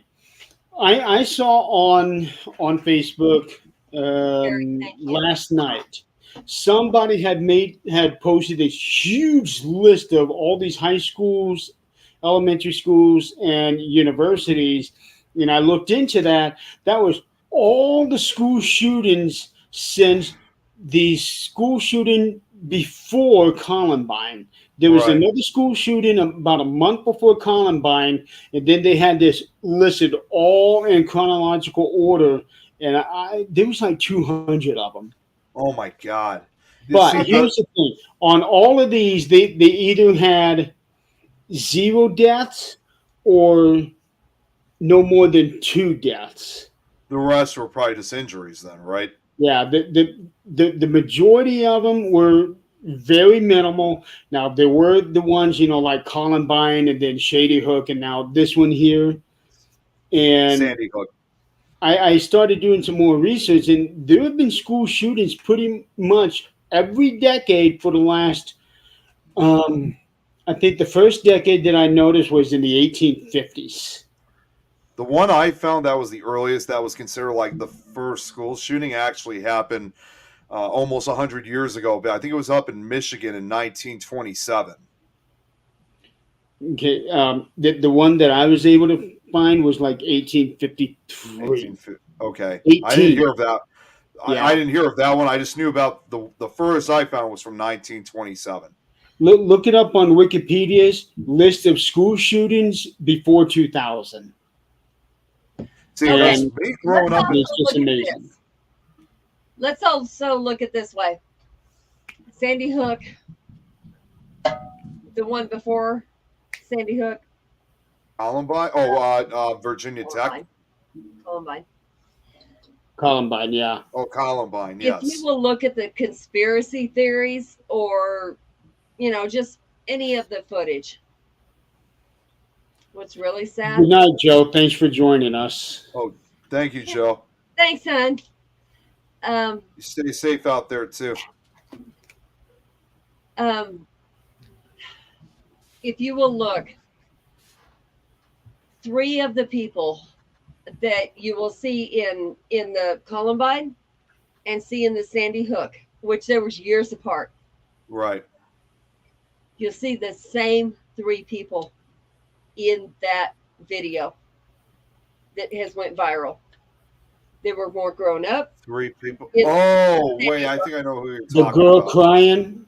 Yeah. There's a girl and 2 boys, and they are the exact same people. One is running out, 2 are sitting on the curb, and where in the other one they were running out of the building. Oh Same my God. people. The one Now, that I noticed was the girl crying. Um, I don't know about the boys. right. So, Jeremy, I looked it up on Wikipedia. Actually, you're going to be a little bit surprised. I found one even earlier because you said you found one from 1853. I Is think it that was about okay? 1853. So that one was from Louisville, Kentucky. There was only one student that was. It was only one student that died. Student Matthews Floney Ward shot the schoolmaster. Excuse me, not a student. William H.D. Butler's revenge for what Ward thought was excessive punishment of his brother the day before Butler died, and Ward was actually acquitted. That's kind of shocking. But here, I actually found one even earlier. This is probably the earliest one I was able to find. This was from November 12th of 1840 in Charlottesville, Virginia. John Anthony Gardner Davis, a law professor at the University of Virginia, was shot by Joseph Seams and died 3 days later. Okay, so school shootings have been happening since 1840. Yeah, Um, Now, back then, they wouldn't happen nearly as frequently as they are now, but that's beside the point. Um, Back then, there weren't as many guns readily available, but at the same time, they did not necessarily have the gun safety right. that we supposedly do right now. Yeah, Because back then, young children were going to war, and they did have access to guns. Yeah. especially during the Civil War, because It, a lot of those people particularly the that Civil fought War, a yes. lot of people that fought in it were unfortunately mostly everybody always thinks that they were always grown men, and yes, while it was true that there were some adults in their 20s and 30s, for the most part they were mostly teenagers, some even Hmm. preteens. Yeah. And now it has gotten to the point where just about anybody and everybody can get a gun. Um, Yeah. but this is the part where we can actually get political with this, but I don't really want to go down Right. that avenue No. because everybody's going to have an opinion on it, and it's all going to be different. And Yep. everybody's opinion is But valid. the point I'm not is, say it's not. yes, yes. But the point is, we need to figure out a way how to, one, truly figure out should this person have a gun. Yeah. This one here got two semi-automatics, I think it was, within 3 days of his 18th birthday. That's a problem. Very Tell definitely. me this. I also read, I don't know if it's true, but they did not do a background check on him, or that Right. his background check was very, very lax. Right. Eileen and I got in trouble. We got banned for telling you we're going to punch you or kick your ass. We got banned within seconds of saying that. Tell me Yeah. how this shithead did not get in trouble for saying, oh, wait, I'm going to shoot my grandmother. I shot my grandmother. I'm going to shoot an elementary school. Yeah, All within an hour. That's an hour that they could do this. They didn't. they did. How And did they get us, but not him? Well, it's I'll tell you how. it's on his, it's either his Instagram or his it TikTok. was his He Instagram. has on his profile, 2 automatic beware rifles. kids or something like that. Yeah, Kids need to beware. and I got You to point see this something out. like that. How Yeah. do you not be concerned? That's like a red flag. I don't know. Yes. I mean, I just don't understand that either. And I got to point this out for what Terry said. Most of these kids are bullied and they become the ultimate bully. I actually did my research. I did my research actually, and unfortunately, yes, he had some type. I think he did have some type of disability. He had a lisp or something, and Yeah. he was bullied. He was bullied in school, and again, I know this is going to sound crazy. Like if people are, kind of giving you a bit of trouble and you somehow get a gun, again, it's like, again, I know I'm crazy for saying this, but okay, in some of these cases, maybe in a fit of rage, they go out and shoot the bullies that tormented them. Not sure why you go after those that didn't do any, that didn't do anything to you, but kind of left you alone or anyway. But I sure know, however, though, he didn't have to go out and go to an elementary school, because first, those kids didn't know who he was, and most importantly, there is no indication or evidence that they had done anything to him ever. They had. That's what's most important. Exactly. His grandma used to work there, but let's also go back to reality. I'm old. I'm going back to old fashioned. I know you can't see it now because my hair's dyed. I used to have a blonde streak right here. It's still there. It's gray, but it was there. Thank you. In school, I was called skunk. Okay, so what? Did I go shoot anybody? No. Did I want to whoop somebody's ass? Of course I did. That don't mean I did it. That boy had a lisp. Okay. I had this scar the whole time I was growing up. I used to, when people would ask me about it, I'd say, you know what? It was a knife fight. You ought to see the other person. I never told them what it really was. Right. It's how you're raised. It is not the person. Exactly. Yeah. If that person has an issue, somebody needs to help them. Somebody needs to see it long before then. That's a problem. That's a community problem. And I don't know how many times Jan has said this, and she's absolutely right. It takes a village to raise a child, and it does. Because one or two parents can't see everything a child's doing, but a community can. Yeah. Yeah. Brad just says also a lack of accountability from the families that raise them. And with this kid, there were so many factors that went into it. Did he grow up with a terrible childhood? He probably did. He did. His mother was his mom was a drug addict. Yes. Okay, and then his father had left him. Case in point, right there. Already you got two strikes against you. Also, at the same time, with that, he probably already had something going on in his head as well. Now, would that have been triggered by what was going on with his parents? Absolutely. Could it have also been something going on, even if they didn't affect him? It could have been. Right. But he had that along with those two. That is not a good combination. And people bullying him at school, that's dangerous. Terry. Now you are building up a good recipe, for lack of better terms. You are cooking up this recipe for bad danger. It really is, and if I gotta relate to Terry, because obviously you guys know all too well. But Terry, I was pretty much bullied. Maybe not my entire childhood. I mean, trust me, I did have good moments growing up, but unfortunately, I had kind of a history of mental, emotional, vocal abuse. Not really from other kids, however. It was actually from teachers and staff members, because unfortunately, growing up in the late 90s, early 2000s, our understanding of disabilities, especially autism, were not as well understood as they are now. So I was treated different. I was basically kind of put into slavery, if you will, taken against my will, forced to do work while other kids got to play. And, as I look back at it now, I came to that realization that I'm actually still surprised to this day that those thoughts never came through. But it was probably because, fortunately, I had good parents, and I saw social workers. I saw social workers growing up. So yeah, you've spoken to them.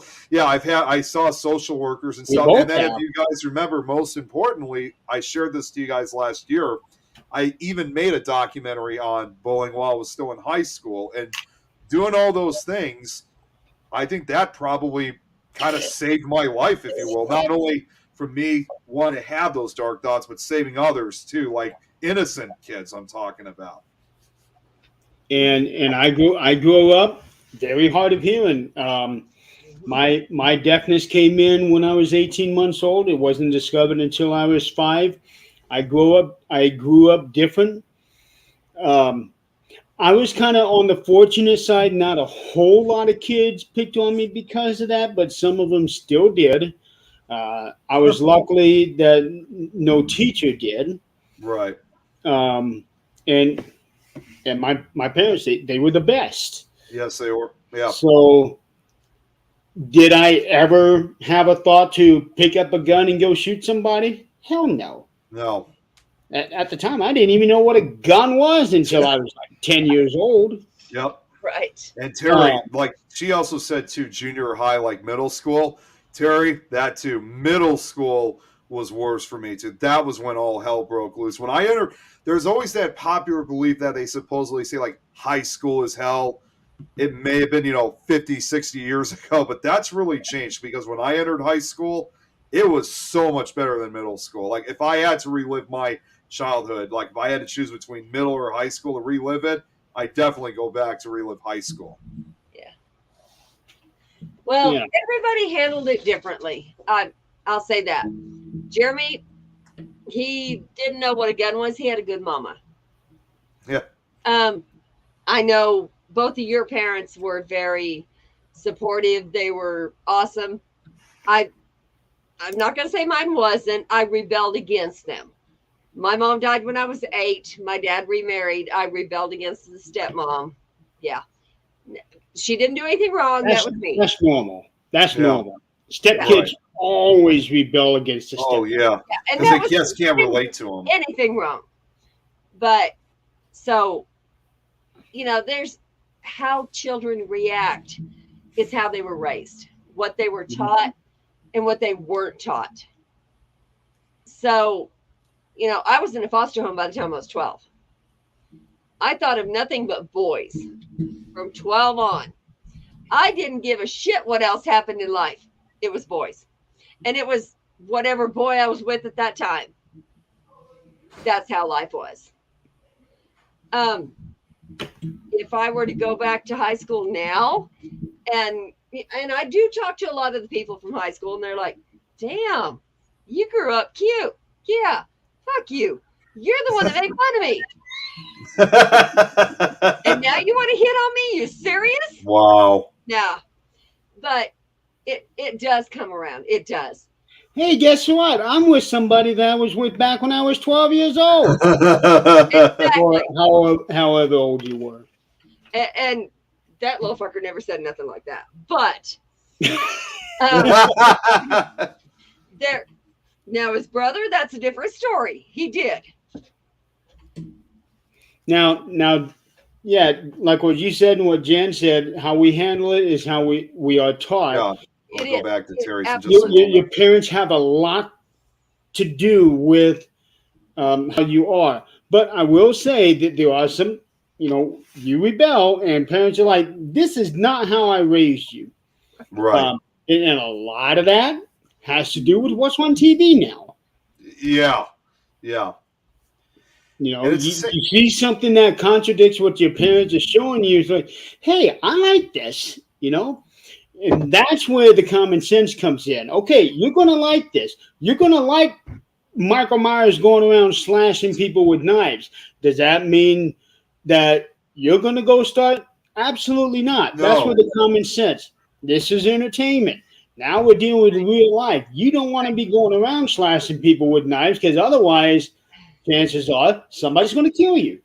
Or you're going to be spending the rest of your life in prison, even if you survive. So, Yeah.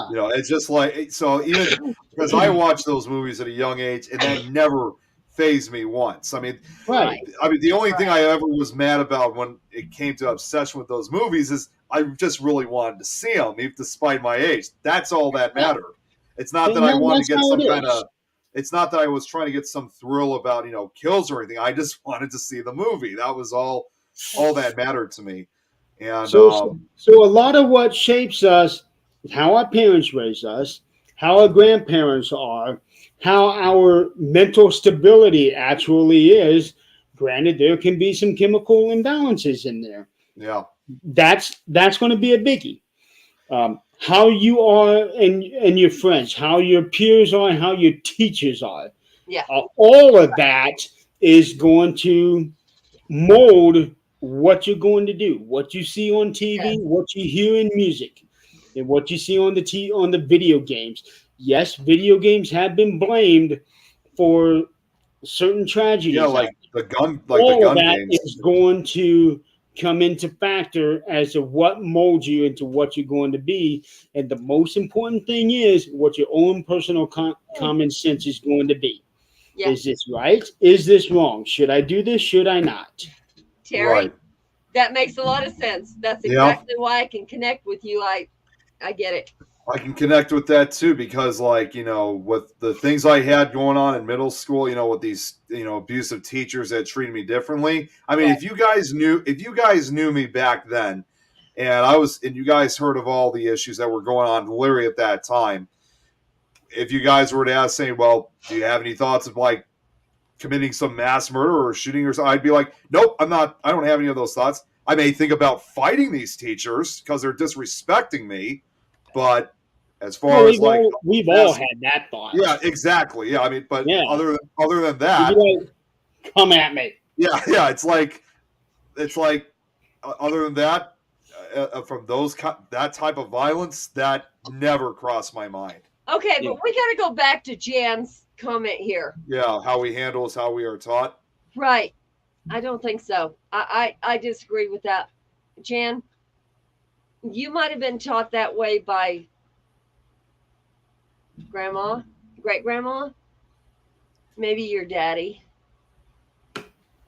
But you weren't taught that way for the most part. You learned on your own. You learned who you were on your own. I was taught to never fight, hit, do anything. If somebody makes fun, you just look away. I did that all the way up to 7th grade until one of my best friends took me out to the field in front of the school and said, "You know what? This girl wants to fight you." There was about 30 people there. Wow. She said, "Let's fight. You need to fight that girl." What? My mom told me if you ever hit, don't come home. So what am I doing? I'm standing here at 7th grade going, what do I do?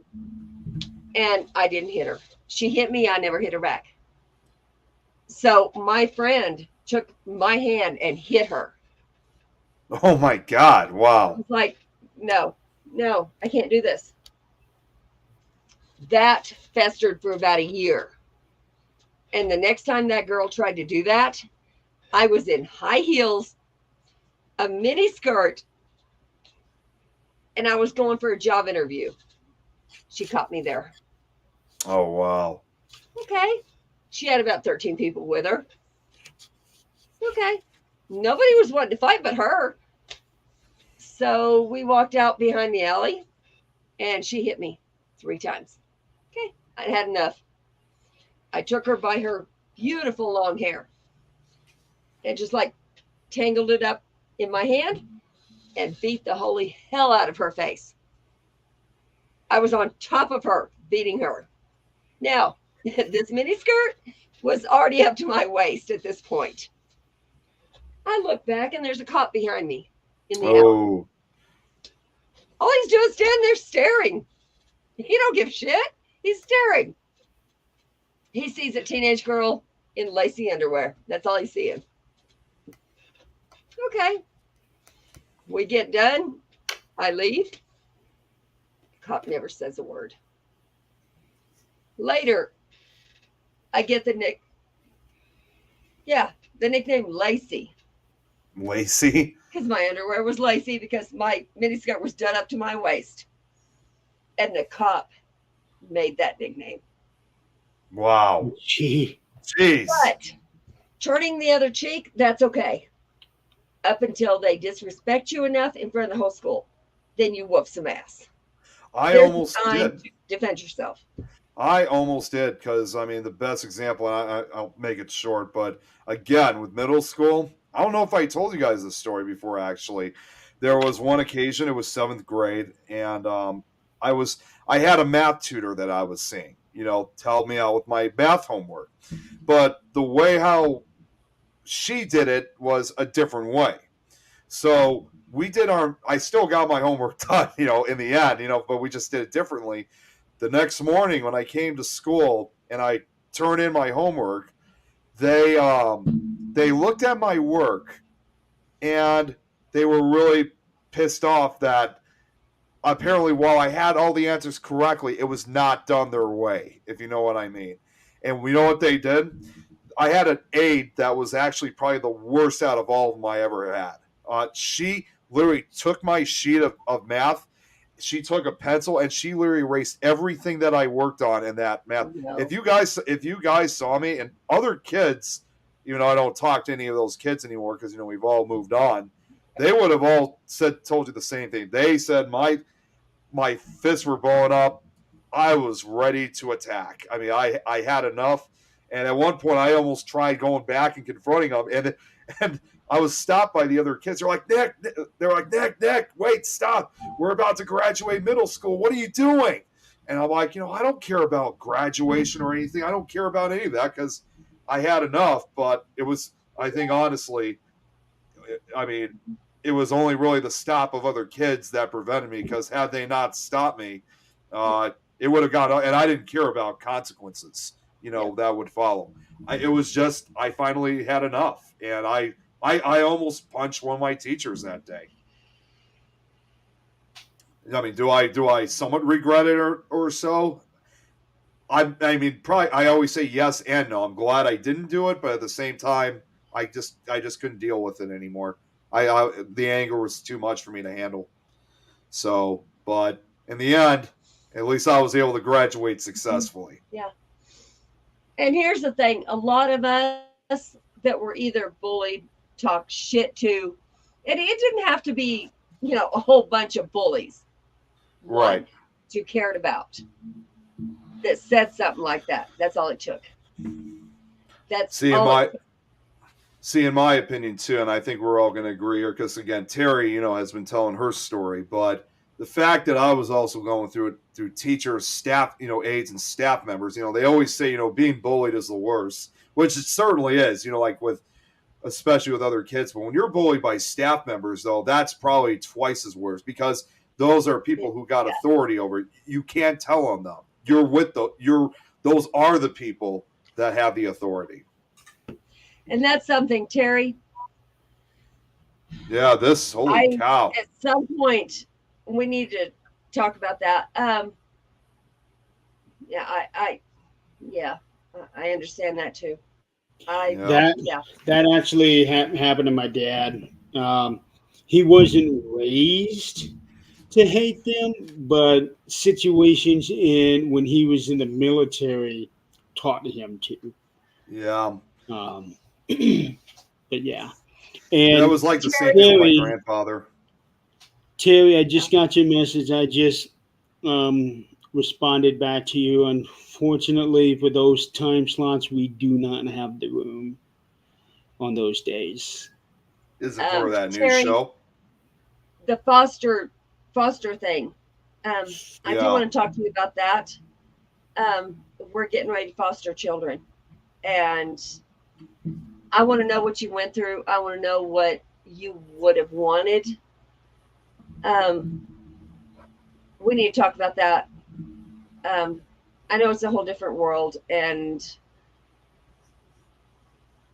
but we need to at least know what a child would have wanted at that point. Right. But it's just like absolutely crazy knowing that so much like this has really been happening. And, we're just seeing so much of these, going back to what we were saying about like all these school shootings and these attacks. It's just like there's, because going in my school period, because I was in school from, I would say like around 1997, 98, and I was in school. I pretty much went all the way up until 2014. There were at that time only 3, as far as I know. I mean, obviously the notorious ones. There were only 3 during my school period, and that was Columbine in 1999, Virginia Tech in 2007, and Sandy Hook in 2012. Yep. And now it's just becoming a regular basis. It's just insane. Yeah, and that to go along with what Terry is saying. Hatred, more times than not, 9 times out of 10, is taught. Yeah. It to is. children. Yeah. Hatred is taught. Now, granted, there is the occasion where somebody's being real shitty to you, and it gets to the point where you just hate that person. Yeah, that happens too. But as a kid, I didn't see color. Yeah. There was a black kid that I ran around with when I was 7, 8 years old. We did a lot of stuff together. Hmm. I We dated a did black not boy. see, huh? I dated a black boy. I didn't see color. My first His girlfriend. mama We loved My me. first girlfriend was black. Yeah, Yeah. we did not see color. No. And when it comes to today, you choose to see the color. Because That's you how I want see that it way. right now. You are choosing to see the color of the next person. I don't give a damn. I Exactly. don't give a damn what color your skin is. Okay. No. You know, and I got to say this. I mean, my grandfather kind of had. I mean, don't get me wrong. My grandfather was great. I loved my grandfather until he passed away. But understandably, he came from a different era. Growing up in the 50s and 60s, he was never from the South. So, but he stayed. I mean, he was originally born in Italy and then moved to the United States 10 years later in 1926. But he spent the majority of his life in Chicago, and although especially since this was during the height of the Great Migration period, even though Chicago was a much more better place for a lot of African Americans that moved up to Chicago and other northern cities, unfortunately, though, you still had a lot of those, racist kind of people.